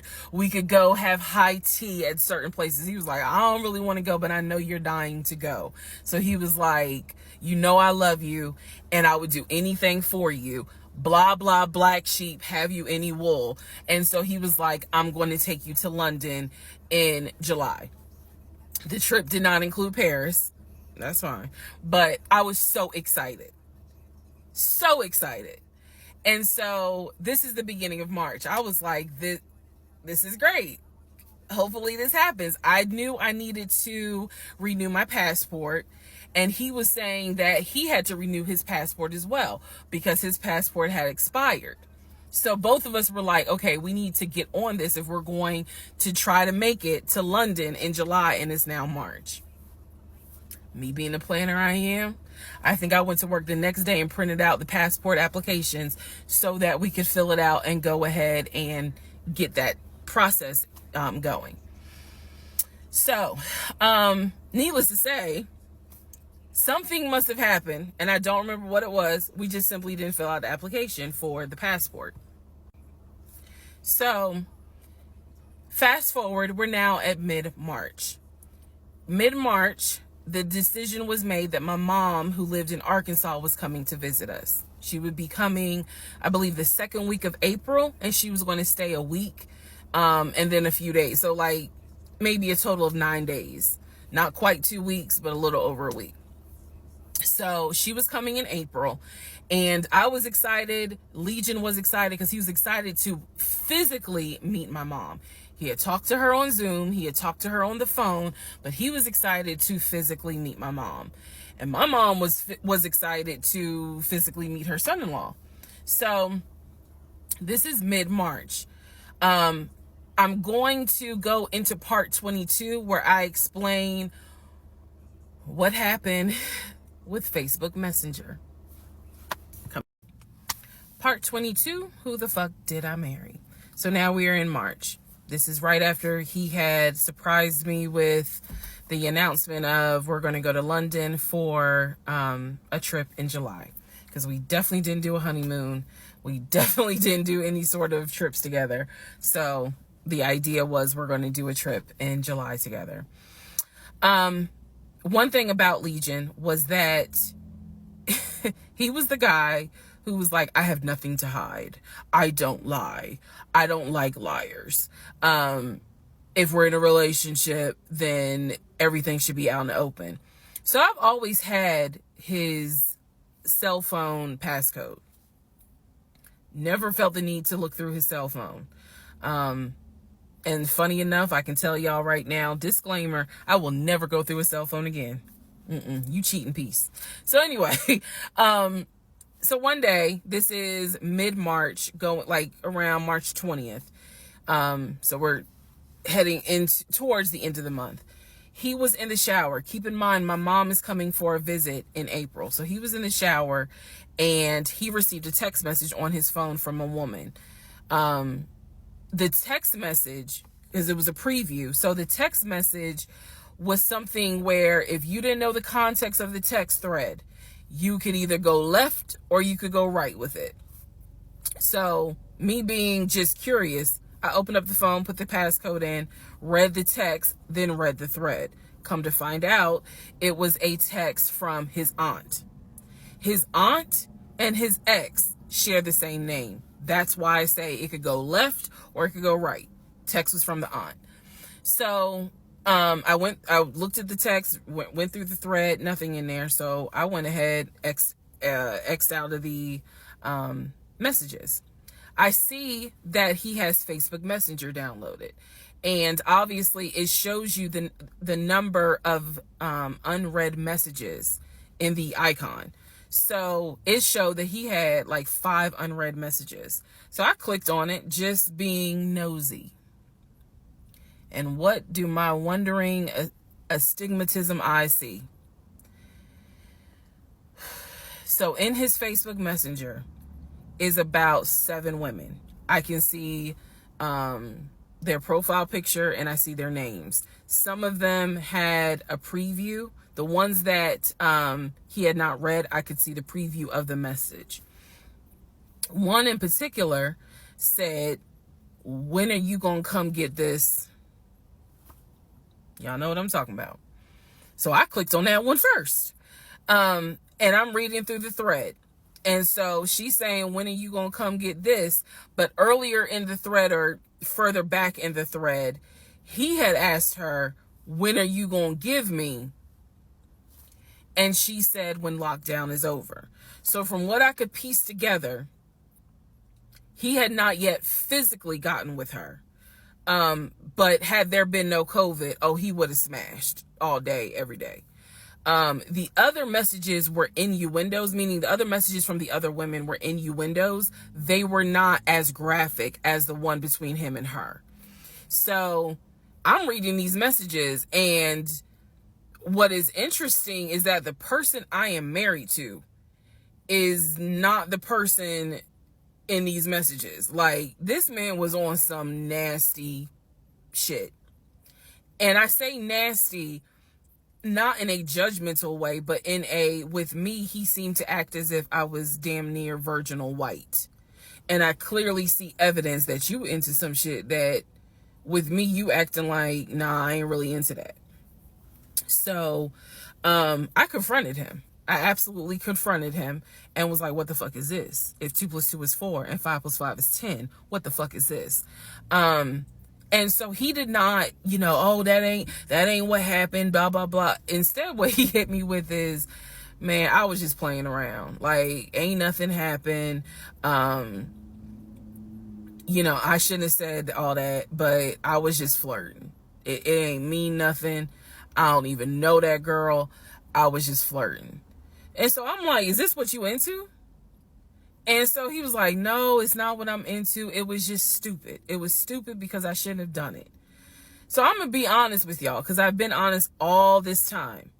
What pissed me off the most was that here I am as a woman behaving, trying to do the right thing by him and this marriage. And you mean to tell me you out here offering your ding-a-ling to random chicks that you don't even know? I was more angry at the fact that I'm like, dude, do you know how much I have turned down in order to be faithful to your dumb ass? And I'm seeing that you basically are out here acting like you got Skittles taste the rainbow.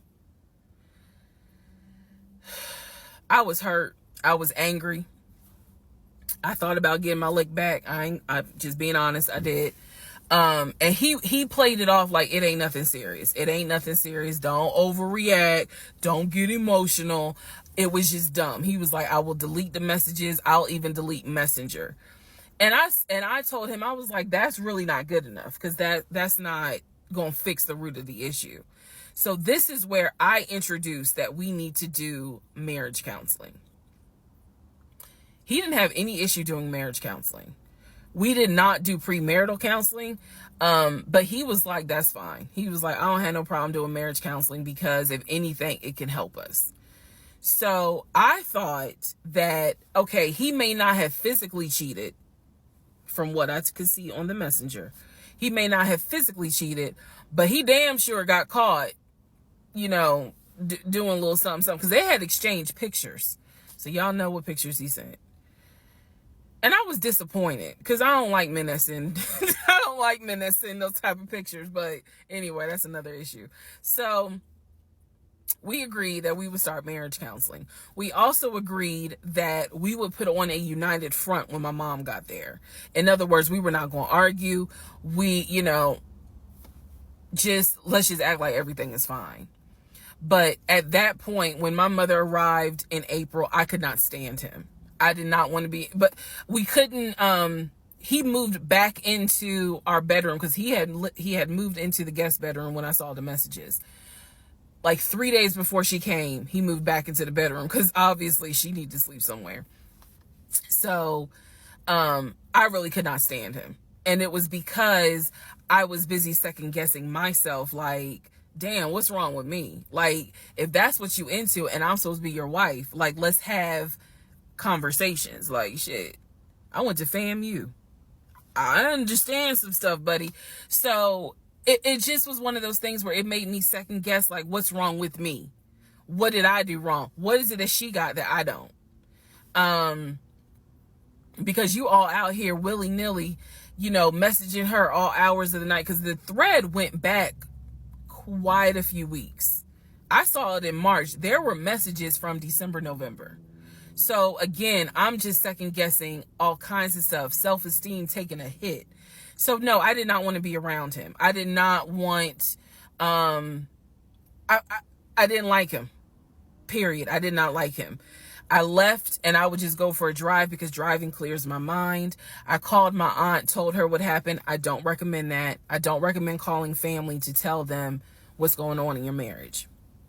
But I called my aunt, and my aunt lovingly was like, what do you want me to say? You married him. He ain't your boyfriend. Y'all can't just break up. That's the hard part about marriage, is like, I mean, yeah, I guess you could leave him, but at the same time, you married him. So, honey, you're going to have to go back home.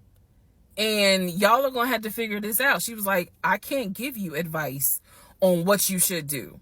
I'm sorry that this happened, but you married him.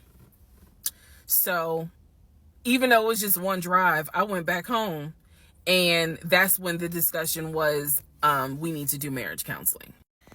Part 23, who the fuck did I marry? So we agreed to do marriage counseling. I had found a pastor and his wife who agreed to do our counseling, basically. Our counseling was going to be on Zoom, and it was going to be every other week, every other Tuesday. Initially, Legion was participating in it. His body language seemed to be that he was open and receptive to the marriage counseling. Now, the pastor and his wife were deeply concerned at the fact that we had only been married 3 months, and we were already dealing with some form of infidelity. We were in marriage counseling, and as the pastor would put it, there seems to not be any sort of intimacy. They were concerned. Rightfully so. I think any person would be if they knew what was going on within those 3 months. So the pastor and his wife, it is fair to note, we started counseling with them in the spring. we continued counseling with them up until a week before I found out what I found out and he got kicked out.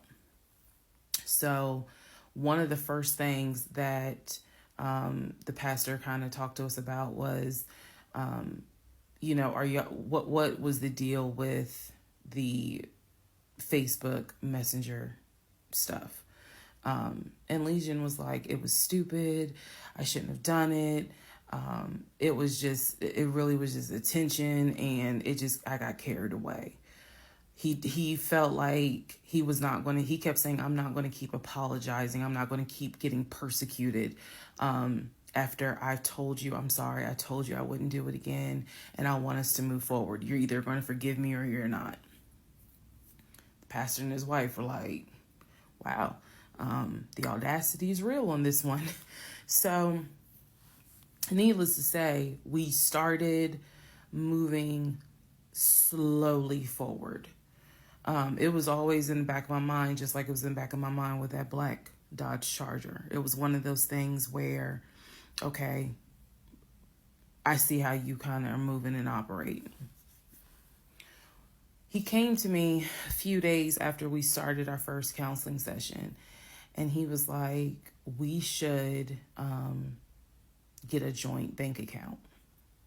What he wanted to do was to each one of us have our own account and to get a joint account for our money to go in there for joint expenses. Now, up until this point, he had been paying the rent, the utilities, and I really was just paying for my stuff.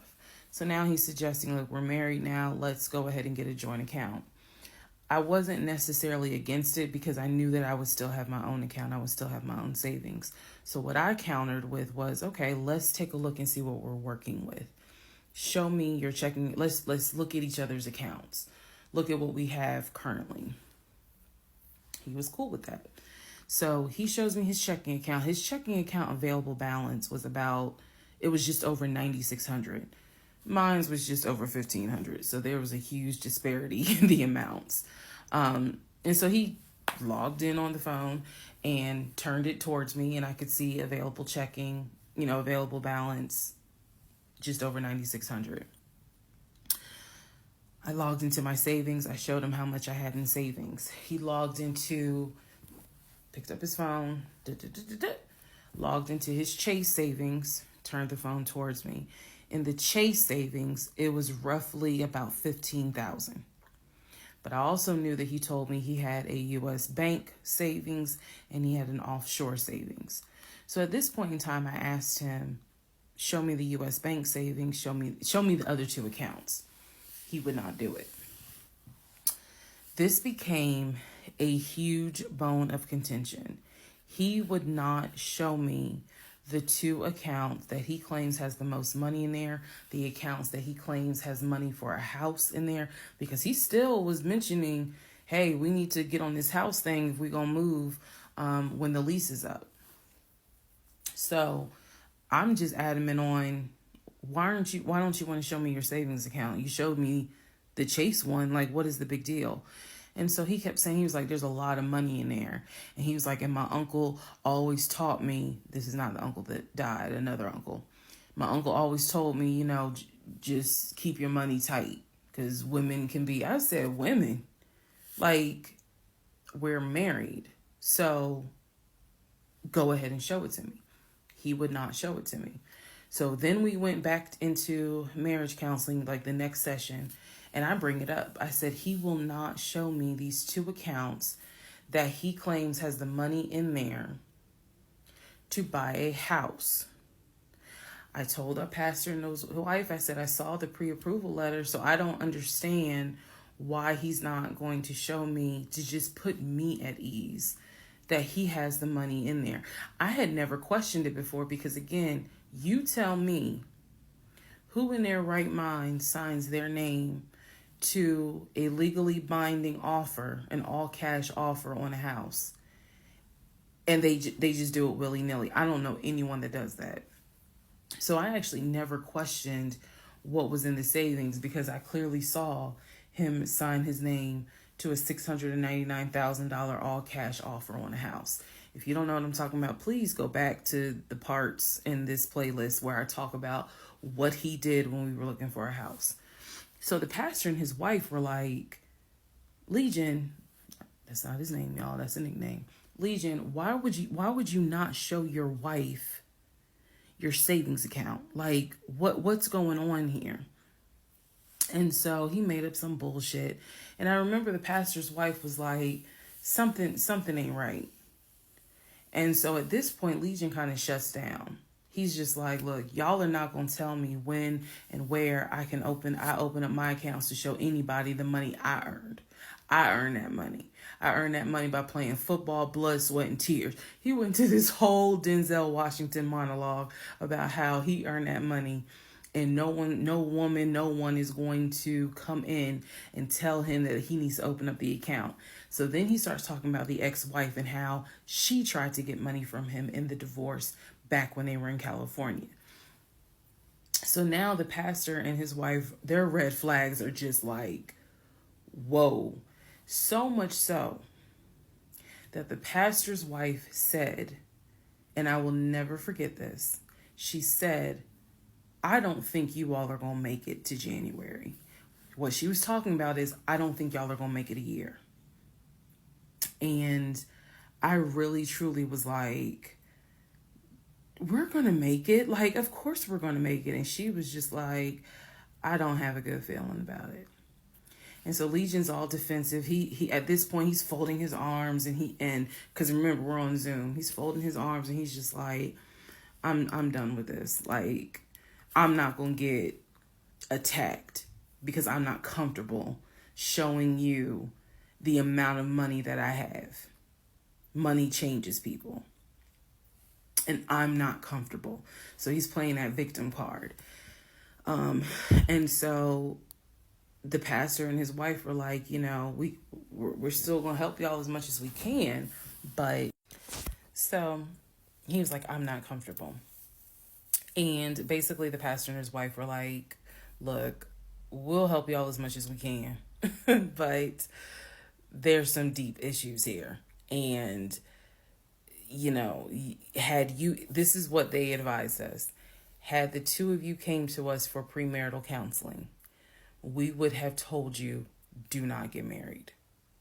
Y'all should not even be together. That is what the pastor and his wife told us in marriage counseling. If you two had come to us for premarital counseling, we would have told you, y'all should not even be together, let alone get married. But here we are. So we will help you guys as much as we can. But the pastor's wife was like, I don't have a good feeling that y'all are going to make it a year. Part 24, who the fuck did I marry? So, remember, we're in April. We're now moving towards the end of April. And he still did not show me his savings account. Saw the checking. Saw the Chase savings. So he decides that we should start looking for a house again. Because my lease was up in August. And I made it very clear that when the lease is up, I am moving. I wanted to move to Cobb County. So he was like, we need to get the ball rolling. I didn't want any parts of it. Didn't want any parts of it. He found a realtor. This time it was a woman. And I believe her name was Amber. I think her name was Amber. So he found a realtor and he told her what the budget was. Amber started finding houses. So please understand, or you don't really have to understand, but I believed he was a sane, rational human being. Sane enough that you would not sign an offer on a home if you didn't have the money. That's what I believed. So when we started working with Amber, I believe, showed us 3 or 4 houses. It was not nearly as many as the other realtor, Scott. So one of the houses, absolutely loved. Ugh, I love the house. I really wanted to put in an offer on that house, and I'm going to post it on the screen. The house. Love that house. It was just absolutely beautiful. And once again, he wanted to put in an all cash offer on the house. But before he could put in he had told Amber, I want to put in an all cash offer. And what Amber, the woman, was smart enough to say is, okay, let's just go ahead and take it one step at a time. Let's go ahead and get your pre-approval stuff together. She said, I work with a great lender who, if you're not already pre-approved, he can get you pre-approved, no issues. And then if you want to do an all cash offer, then we'll go ahead and get the proof of funds together. So that way we can submit it all with your offer. Jesus. Y'all already know what happened, because you remember what happened on the last house with Scott. Basically, Legion was like, well, I can get you whatever you need. That's fine. But I really don't want to submit proof of funds unless they accept the offer. Amber, and I don't know where she is. I don't even know if she'll ever see this video. Anyway, let me keep going and I'll explain why that woman has a special place in my heart. So Amber was like, I totally understand, but this is how we're going to do it. I'm going to need that paperwork, okay? And we'll submit it with your offer. She just simply was like, yeah, this is how we're going to do it. And so he did not submit the paperwork when she had asked him to. And I remember I was driving to work and I stopped at the Quick Trip on Upper Riverdale Road in Riverdale, Georgia. And Amber had called me. It was in the morning. She had called me. And I believe with all my heart that Amber knew something was up, but she also knew I did not know what was up. So she called me and she was like, I just don't understand. Like, if he has the paperwork, like, you can submit the paperwork. But the issue was the Chase paperwork that I had was from a year prior. So my understanding was that it pretty much was no good at this point. So she said all he has to do is just email it to me or take a picture of. She was like, I just need to know that he's able to back up his offer. And I said, I totally get it. And she was explaining some stuff to me. She was like, he needs to do X, Y, and Z. And so I said to her, I remember I said, I don't know what's going on. I said, I'm going to get down to the bottom of it, but I don't know what's going on. And so let's put a pause on this whole thing. Let's put a pause on looking at houses. Let's put a pause on getting his pre-approval letter, because I'm not sure what's going on. And she got quiet. And she said, okay. I said, and I know this sounds weird. And she said, no. She said, that is actually very smart. She said, do your research. And if I can be of assistance, call me. She said, whether you buy a house with him or you buy a house on your own, I will be more than happy to represent you. I don't know where Amber is today. But that one sentence, I felt like just woman to woman, she was basically telling me something ain't right. Baby, something ain't right. And now you need to open your eyes. I'll be more than happy to work with you If y'all get your shit together, I'll work with both of you. But whether you buy a house or not, do your research and then let me know what I can do. That was our conversation at the Quick Trip on Upper Riverdale Road. So I got off the phone. That was the last time that we worked with any sort of realtor. That was the last time that we looked at any sort of house. And I don't remember exactly what happened after that, meaning that day. I do know that when I went home, I simply told him, I don't want to look at a house right now. I said, I think it's okay if we rent.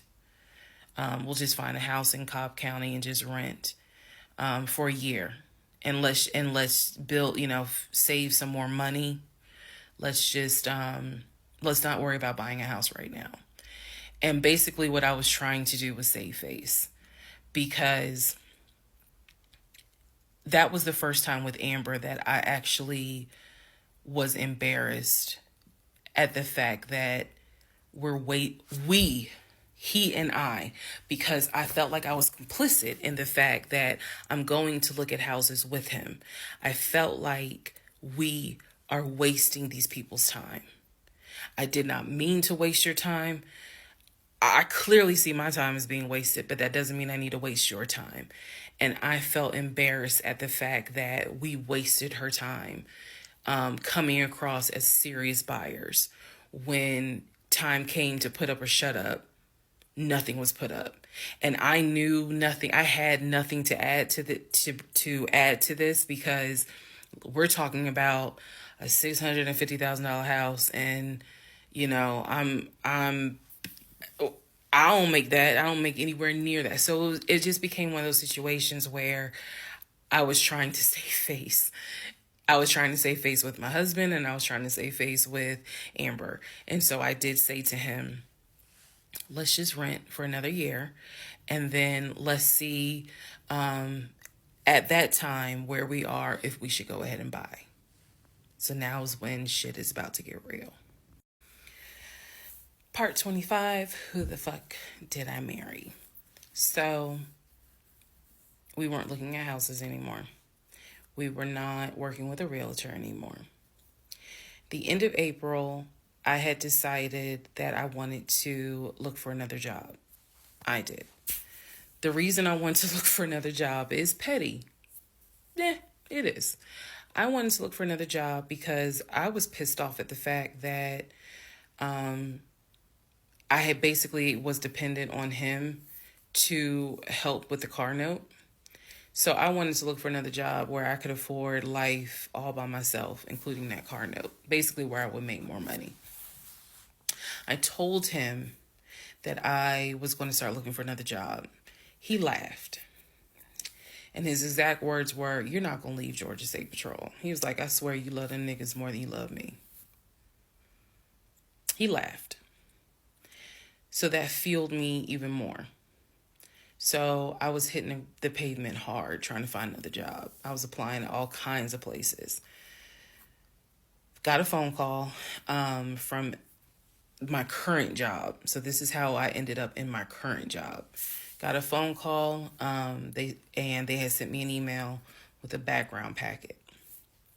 The background packet was long and extensive, but in the background packet, it asked for my spouse's full name, my spouse's date of birth, and my spouse's social security number. So I showed it to Legion, and I was like, I need your social because, I'm applying for this job. It's a great job. It's way more money. And, we're talking about moving anyway to Cobb County. So this, this is a God thing. He did not want to give me his social. I showed him the paperwork where I was like, look, because we are married, I can't lie on here. So help me. So he writes down his social security number on the background packet. And I I eventually turned it in. I had scanned it, saved it in my email, and sent it in. And I looked at it one day, just going through it, just making sure I didn't really miss anything. All T's were crossed, all I's were dotted. And I looked at his social, and something about the social seemed different than the social security number that I remember seeing when we did our marriage license.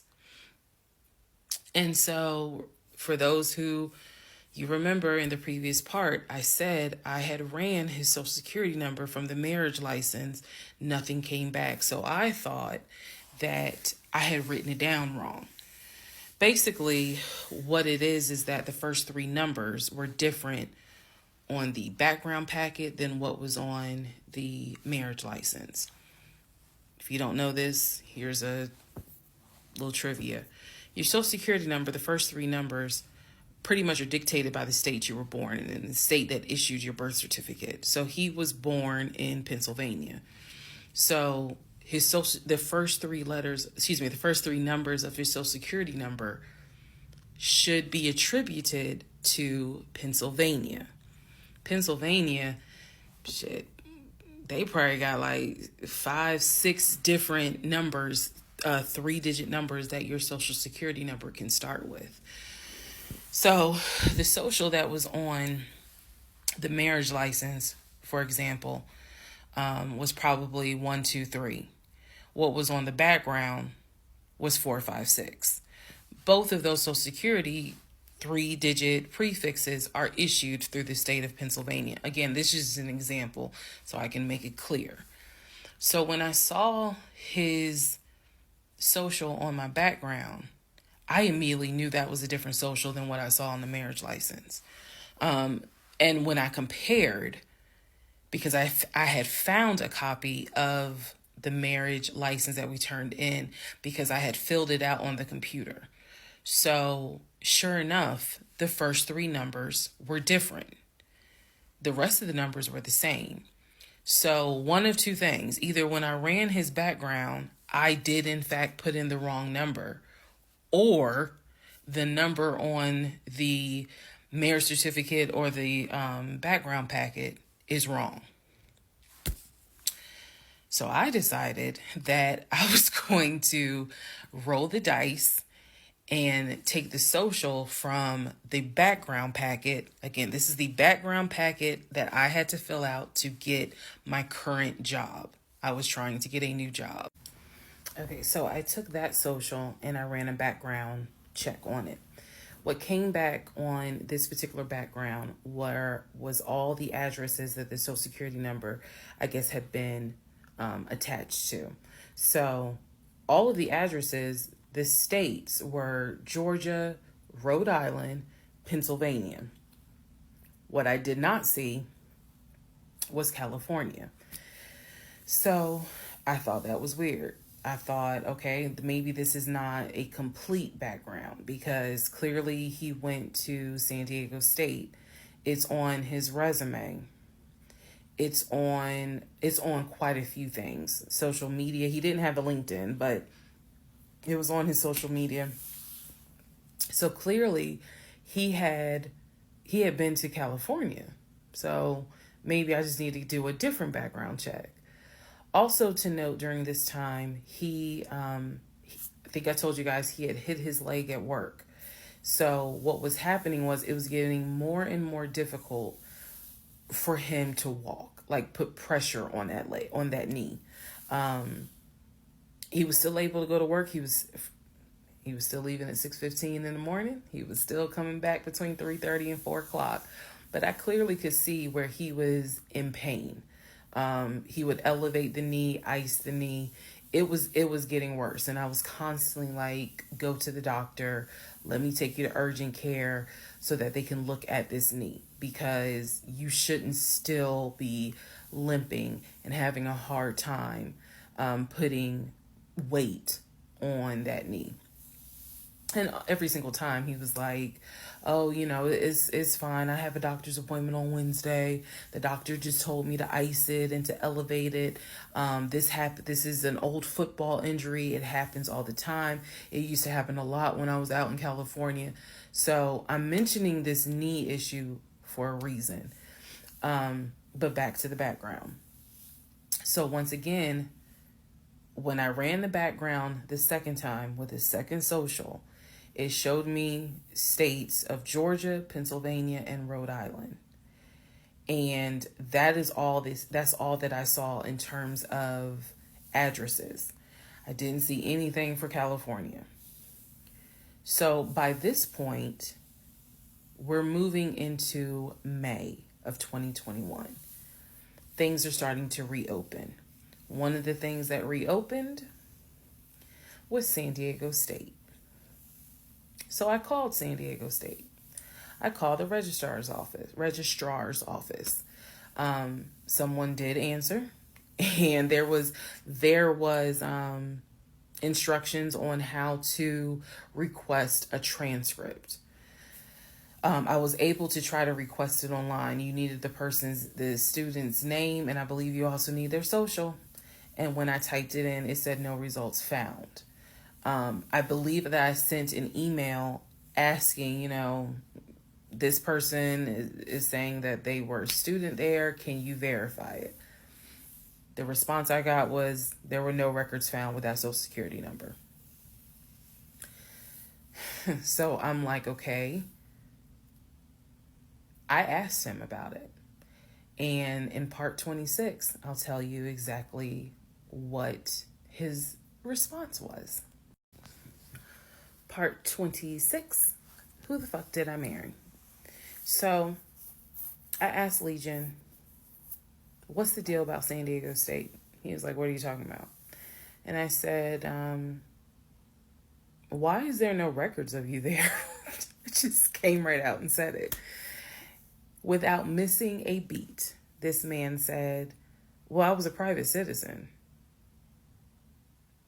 What the fuck does that mean? And what he said is that when he started at San Diego State, his father paid money so that, okay, it's important I say this with a straight face. His father paid money so that his name and social would not be publicized and he would be considered a private citizen. He said that he had a card where all he had to do was show the card. He does not have to give his name. He does not have to give any information because he had that card. He said so San Diego State would not have any record of him, but he was in fact a student there. I said, and you claim that you played football. He was like, I did play football. I said, so you're saying that the school did not publish your name anywhere and they were in violation of NCAA rules? And he was like, why are you asking all these questions? And I said, I'm just curious. I'm just curious. You're saying that you were a private citizen, but yet how were you in compliance with NCAA if you were a private citizen and they did not publish your name on any roster? So that was his excuse. He was like, all I can tell you is that I was a private citizen. My dad paid for it. Okay. So now I know that San Diego State has no record of him. Now I know that his social security number, at least the one that's on my background packet, only shows that he lived in Georgia, Rhode Island, and Pennsylvania. Okay. So at this point, the pain in his knee is getting worse. It's getting to the point where when he would come home from work, he would take a shower and immediately get in bed, elevate his knee. He was not even eating the way that he used to eat. It was getting to the point where at times, if you remember when I told you all about the miscarriage, they gave me pain meds because I had taken that pill. But the pain meds I was allergic to, so I couldn't take them, but I still had them. So the pain in his knee was getting to the point where he would take one of those pain meds just to get through the night. He was constantly in agony, constantly kind of tossing and turning, so much so that in May he moved into the guest bedroom because I couldn't deal with the tossing and turning thing. And he just said he was more comfortable there. So what at first was I hit my knee at work, turned into, no, it was an old football injury. This has happened before. Turned into, it's painful for me to walk on it. Turned into, it's actually hard for me to work on it. But he was still going to work at 6:15 every morning and coming home between 3:30 and 4. So it is, again, I'm just giving you guys the chronological order of how all this happened. So at this point, we're not looking for a house. I still have not seen the 2 savings account. I'm pretty sure there's no money in those savings accounts. But again, he was going to put in an all cash offer with Amber, the realtor. So I really didn't know what to believe, but I believed what I saw, which is I saw that background is not showing where he went to California. So at one point in May, it was close to mid-May, he calls me from work. He calls me from work, calls me while I'm at work, and tells me that he got a phone call from his stepson. The phone call from his stepson, the stepson was crying and was just absolutely distraught. And I'm at work in my office like, what's going on?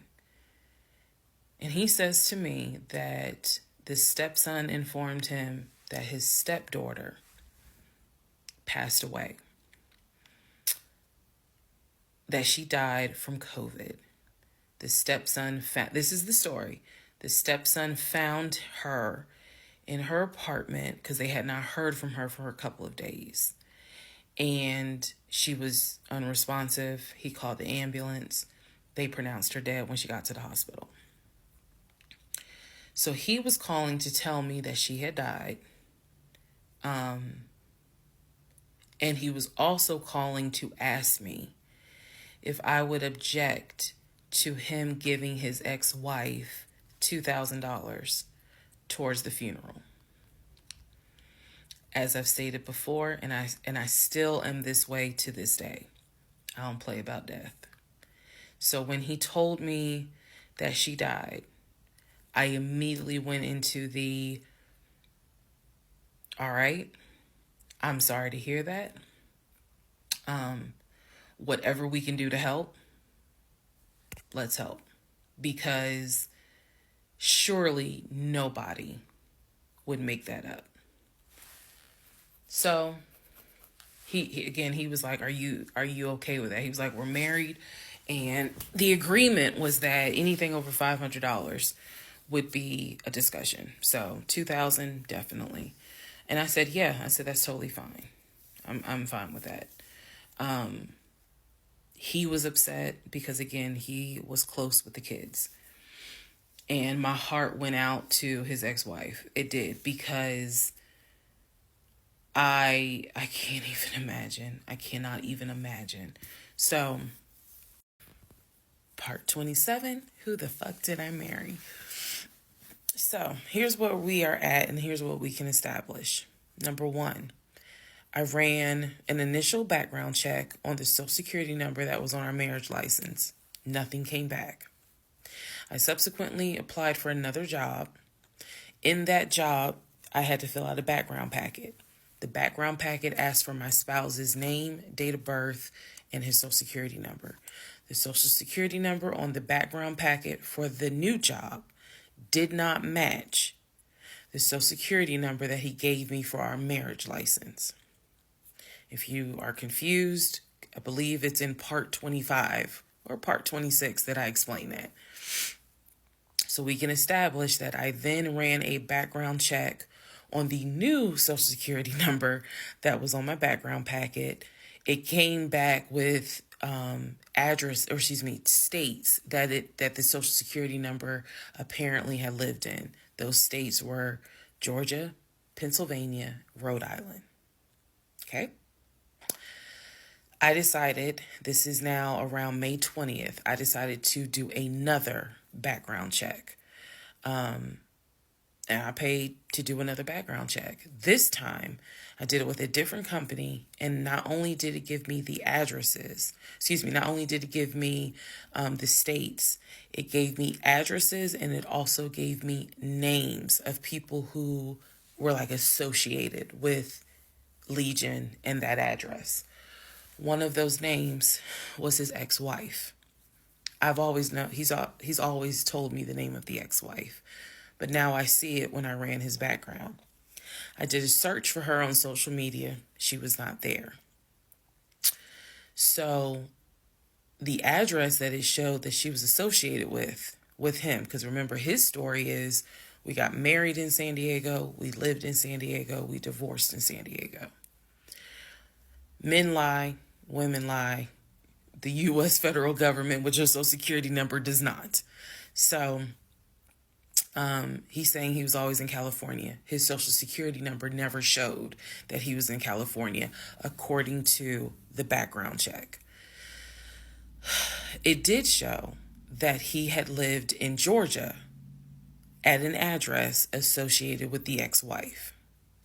So tried to find the ex-wife, could not find her on social media.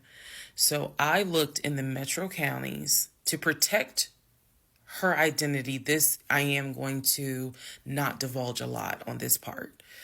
I looked in the metro counties in the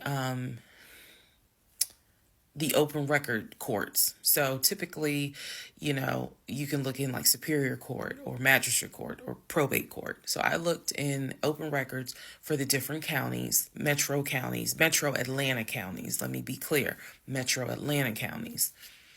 And I looked under her name. And I found where they had filed for divorce in a metro Atlanta county. So when he said that he filed for divorce in San Diego and that he was married in San Diego, I was able to find, no, according to the state of Georgia, you were married here. You were divorced here. So I looked under her name, found a record for divorce, and it did show his name. So now I clearly see on my computer that there is a metro Atlanta County Court that has a divorce record in the state of Georgia between him and his ex-wife. So I did what any rational person would do, because this is still kind of COVID time. Well, not really. It had nothing to do with COVID. Let me take that back. Because of the parameters of the court, you can only do the open records request in person. I did what anybody would do. I told my boss I had to go. I grabbed my purse, grabbed my keys, and I drove to the court to do the open records request in person. The open records request was for the divorce documents. Go back in the story, in the series, and remember I did a background on the ex-wife. I told you all exactly what was told to me. He met her in California. He married her in California. He divorced her in California because she cheated on him. He filed for divorce. She tried to get spousal support. It was going to be a little ugly. He was helping her with the kids. That was the story that was told to me. So went to the court, filled out the paperwork, got the open records request for the divorce decree, for the divorce records. First thing I see, he didn't file, she did. Second thing I see, they didn't make it more than 6 months. I see the date of marriage. I see the date of dissolution, 6 months. Third thing I see, he was served in Metro Atlanta, which means that At the time of the divorce, he was living in Metro Atlanta. California was never mentioned. Fourth thing I see, he filed what is called a pauper affidavit. If you don't know what that is, I'm going to do my best to explain it real quick. Basically, he filed an affidavit with the court saying that he is so poor, he could not afford the fees to pay for a divorce. He couldn't afford a filing fee. He couldn't afford a service fee. That is what a pauper affidavit is for. All of this is in the divorce documents. She had filed. She said it was irreconcilable differences. She was not requesting any money whatsoever. And both of them had signed a pauper affidavit. He was served in Georgia at his previous employment. According to the divorce documents, he was served at like a grocery store. That is what was listed as his employer. And it had a date of when he was served. So I see all of this in one day. I also see where on the divorce documents, she listed her name, her address, and her phone number. So I did what any rational person would do. I wrote down the phone number. There was a 50-50 chance that the number was already disconnected. She could be like me. I'm one of those people. Honey, you can sneeze at a 27-degree angle. I will change my number so quick, you ain't even know what hit you. You can talk to me at 5 o'clock, and at 5:05, my number has been changed. So she could have been like me, and the number is not even active. Or she could be like some people I know who have kept their number since kindergarten. Either way, I wrote the number down. I left the court, and I immediately went back to work. And the same friend who helped me when I had my miscarriage, I told her, I was like, I got this phone number. This is the ex-wife. She was like, girl, you better call. You better call and find out from her. Because I think she said to me, can't nobody tell you what is going on quite like the ex-wife. So, part 28 is the phone call that I had with the ex-wife. Part 28 of Who the Fuck Did I Marry? So, I had the phone number, went back to work. My really good friend was like, you better call her. You can use my phone, but call her. So I called her. She answered. Let me use aliases. And the conversation went like this. May I please speak with Barbara? This is Barbara. Barbara, this is Shirley. Shirley who? This is Shirley Jones. I am the wife of Legion. Silence. Then she starts laughing. And she said to me, and I quote, if you were calling me, then I know it's bad. I chuckle and I said to her, I'm not trying to bother you. I'm not trying to disrupt your life. I said, I am literally coming to you on some woman-to-woman shit. I said, because you are probably the only person who can help. She listened. She was gracious. And she said, what is it that you need to know? Or what is it that you want to know? And I said, I understand that you and my husband talk and communicate. And she immediately said, what? No, we don't. And I said, okay. She said, one thing you need to know about Legion. She said, whatever he tells you, it is a lie. And she said, Again, let's go back to part one. I told you guys that when he introduced himself, or when we met, we actually had matched on 2 different sites, and he was under 2 different names. One was like the actual birth name. The other one was a nickname variation of that name. That's the name I know him by. So for example, if his name was Matthew, he had a profile under Matthew, and then he had a profile under Matt. I would have known him as Matt. So she said to me, she was like, I don't even know who Matt is. She was like, that's not even his name. And so I knew what his actual government name is. She was like, no one calls him Matt. She was like, that must be his new personality. Or she was cracking a joke, but she was like, anything he tells you, you need to know is a lie. So I just asked her, I said, what was your experience? I said, because I can tell you the story he told me. And she stopped me right there. She said, whatever he told you was a lie. She said, let me guess. He told you I cheated on him. Let me guess. He told you that I wanted money from him. And I said, yeah. And she said, yeah, that's a complete lie. So we had a conversation where she told me how they met. They didn't meet online or anything. I said, well, were you guys ever in California? She said, no.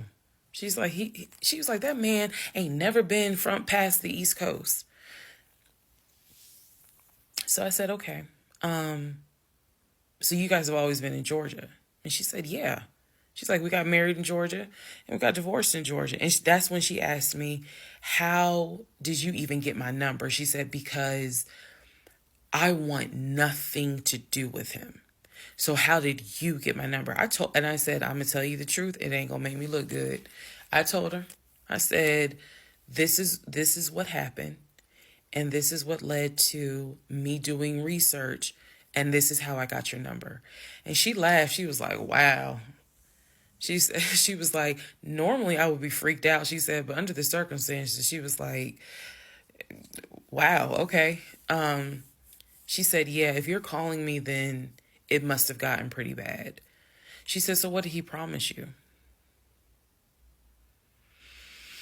And we talked for about 35 minutes.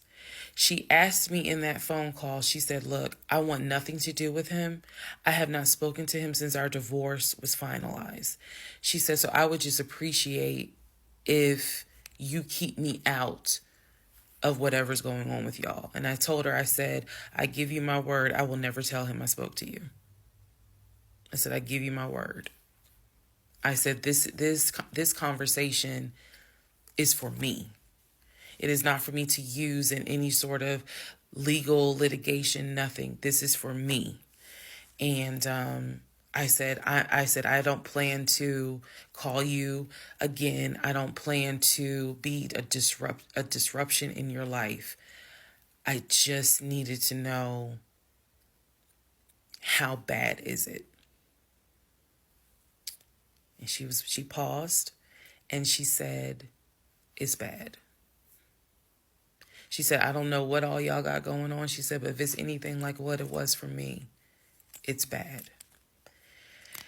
So we talked a little bit more. She was very encouraging. She was like, girl, do not blame yourself. She said, I went through that and I had blamed myself. She was like, this is not on us. This is on him. She was like, he is a master liar. A master manipulator. She said, I ignored the red flags. So she was like, do not feel as though this is on you. We talked about there's an ex-girlfriend that shares the same name as his aunt. She and I talked about her. She said the reason why they broke up, because the ex-girlfriend, I didn't know this, the ex-girlfriend had reached out to her about 6 months before he met me. And so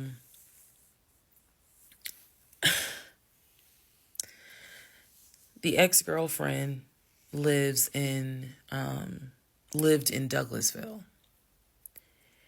On Legion's driver's license, he had a Georgia driver's license with the Douglasville address. What he told me was that it was the address that his sister, because remember I told y'all his sister Shantae lives in Douglasville. She's a nurse, married with 2 kids. So he told me that the address on his license, it was his driver's license, was to Shantae's house. The ex-wife is telling me, no, that's the address for the girlfriend, the ex-girlfriend. He had moved in with her, and he created this whole narrative with her. She found out that he was lying, and she kicked him out. And so I guess after she kicked him out, she then reached out to the ex-wife, kind of the way I did, for confirmation. And so the ex-wife was just telling me, whatever that man has told you, it is a lie. She said, I got out before it got too bad. She said, because once I knew he was lying, I was out. She was like, because he's never going to change. And so, again, conversation went on. And so finally, we were getting ready to get off the phone. And before we got off the phone, I said to her, I said, if everything is a lie, I said, I have one question for you. And she said, sure. I said, how is your daughter?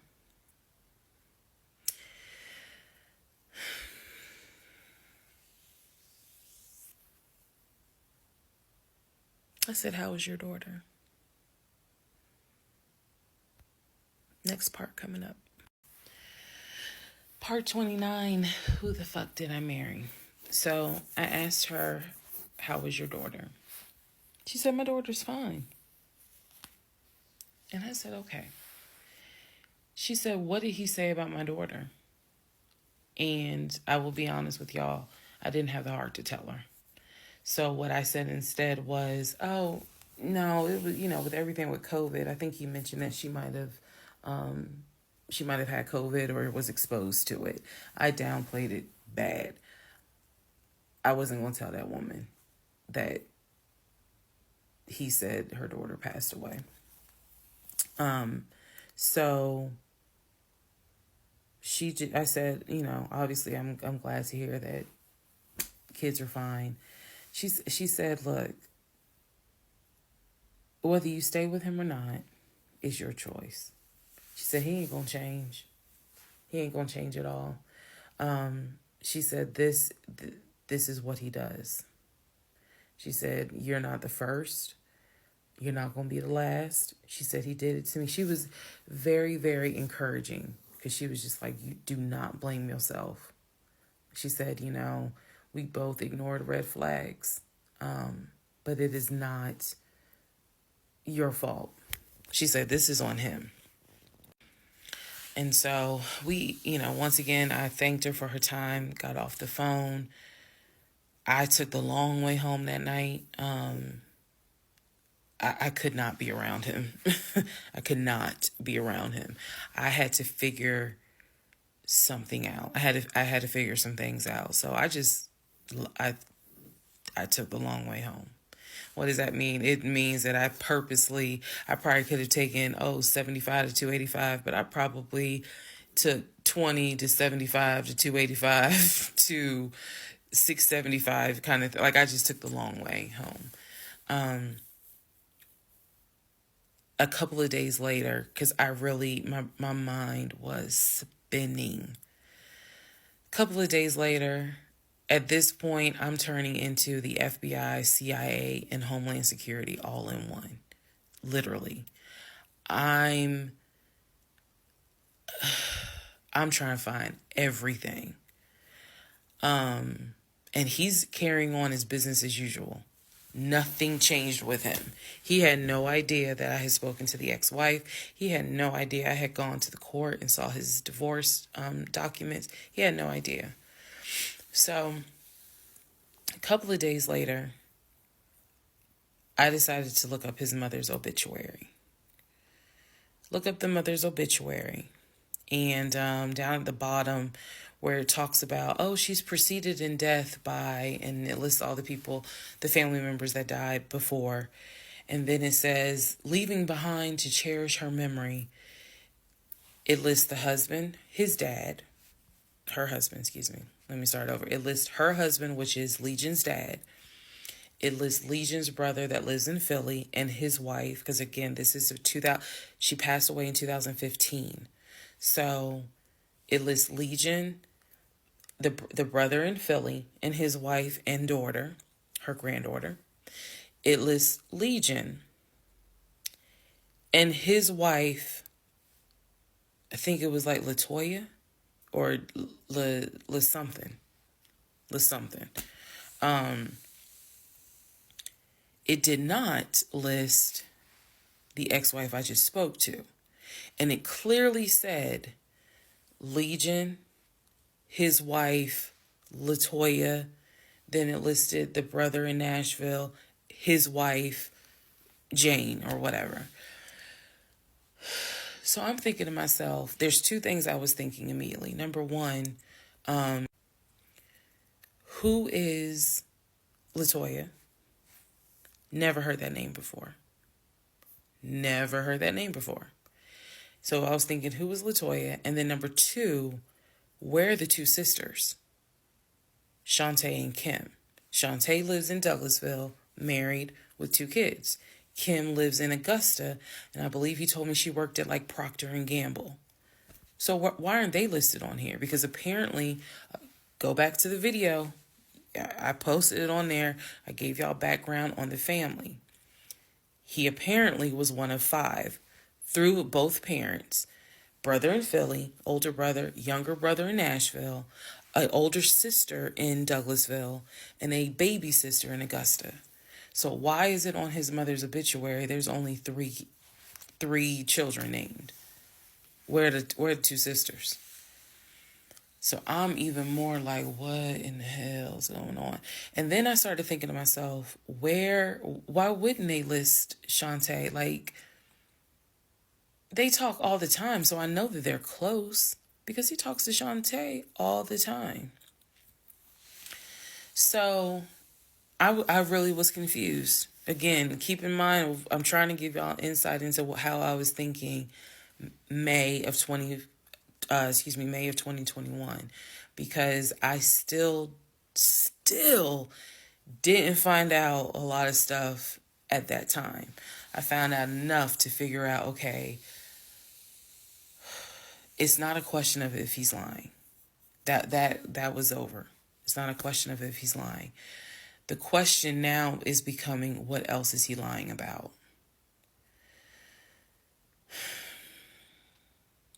So we had the phone call with the ex-wife. Now I see an obituary that apparently there's another wife. I know on our marriage certificate, it only states he had one previous marriage. I had 0, he had 1. So this is how I'm thinking in my head, which is, okay, what am I missing here? I know we've established that he's lying, but who the fuck is Latoya? Like, I'm really trying to understand who is Latoya. And again, he's hobbling around the house, limping, and I'm in our in the bedroom, just, I mean, I could not get on Google fast enough to try to figure some stuff out. So,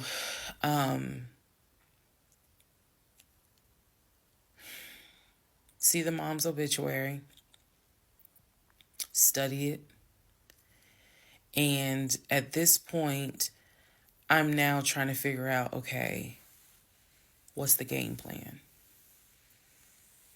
What is the game plan?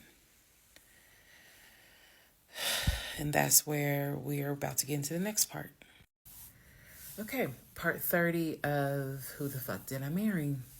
So I'm going to use this as a clarification video. So we're going to use part 30 as a stop. Let's clarify some things. I've done that before on a previous set of videos, so I think it's just important to do that so that way I can try to address some of the things that I have seen in the comments, both supportive and just downright mean. But let me clarify some stuff.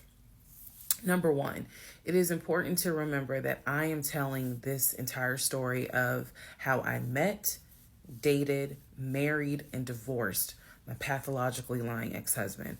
I am going in chronological order of events. So what that means is that, ma'am, sir, whoever you are, if you were coming in at part 30, but you have not seen part 11, some stuff is not going to make sense. I know. It is a long playlist. And don't worry about watching the video as soon as it comes out, because everything, I'm trying to do this responsibly, of telling the story in the order of which things happen. So I say that to say, please, if you're able to, start at the introduction disclaimer video. Start with part 1 and then just watch each video, because a lot of the questions people are having that I'm seeing in the comments, and I say this respectfully, is just because you did not go to the other videos and watch them in order. That's just the first thing I want to say. It is important that I get this story out, but that it's done, like I said, responsibly. To me, responsibly is being honest, even if it makes me look bad, but then also trying to be clear and not ramble all over the place. So I'm trying to take the time to tell you, this is what happened at this time. This is what happened at that time. That's why there's so many parts. And we're not even to the part of the divorce yet. We're almost there, but we're not there yet. Second thing I want to clarify. I cannot stress this enough. My family and my friends did not know what was going on between Legion and I. They did not know. My family only knew, we've met this guy. He's dating our daughter, our niece, our cousin, our granddaughter. He seems to be a really nice guy. He seems to really love her. From what he has told us, he's done well for himself. He played football. And he has worked at this company 6-7 years. And financially, he is in a good place. From what we understand, he just moved here from California. That is what they knew. They did not know about the red flags I had. They did not know what was going on in my head. They did not know what was going on in my heart, because I did not want to look stupid. I'm fully aware that when I tell this story, I look stupid. I'm aware, and I've made my peace with that. But at the time, I did not want to look stupid. So it was important to me to put on everything's great. We're really happy. We're looking for a house and everything's going well, knowing full well that behind the scenes, I couldn't figure out why he wasn't showing proof of funds. They did not know. So I say that to say, I see the comments about how my aunt gave me horrible advice when I called her about the sexting on Facebook. And I want to clarify something. She did not tell me to stay with him. She did not tell me to leave him. That's not her place, and that's not what she would do. She simply was in shock that any of this had happened and did not know what to give me advice on. The one thing that she did say was, look, he's not your boyfriend. Meaning, it ain't as simple as, oh, we just gonna break up. Pack your shit and go. Because you married him. My aunt is the most ride or die chick I've ever met. You fuck with me, you fuck with her. And she is straight Jersey. So I love her for it. But I needed to, it's not fair for me to leave it out there as if, oh, she just was like, girl, I mean, go home and deal with it. No. Never in a million years. So I want to clarify that. Also want to clarify about my mom. So my mom lived in Arkansas, and when she came to visit in April, we were already married. This is her first time physically meeting Legion. My mom will tell you she had no idea anything was amiss, but there was something that nagged her a little bit. She didn't know what it was, and my mom is the type where she's going to get on her knees in prayer. That's who she is. So for her, it was like, I don't know what it is. He seems like a nice guy. He seems to love my daughter. Because again, there was no arguing in the house. The house was peaceful while she was here, even though behind the scenes we had just came off of the whole sexting incident with other women. So for her, it was like, I don't know what it is. She did tell me later on that it seemed as if I wasn't as happy as she thought I would have been. But again, she took it to the Lord in prayer. And her prayer was, God, protect my child. I don't know what's going on, but protect her. That was my mom's response. So she did not know, she did not pick up or overhear something that was going on while she was here. She had a candid conversation with Legion, and Legion kind of came across as, I miss my mom. He missed his own mother. And so he called my mom, and doted on her, again, putting on a charade. And so for her, it was like, bless his heart. That's what she said. Bless his heart. But no, she did not know the specifics. Nobody knew the specifics. They didn't know the specifics until we're talking May, June of 2021. They knew that we were looking for a house. They knew that the house fell through. They did not know about the proof of funds. They did not know that he wouldn't show me the savings account, the offshore account.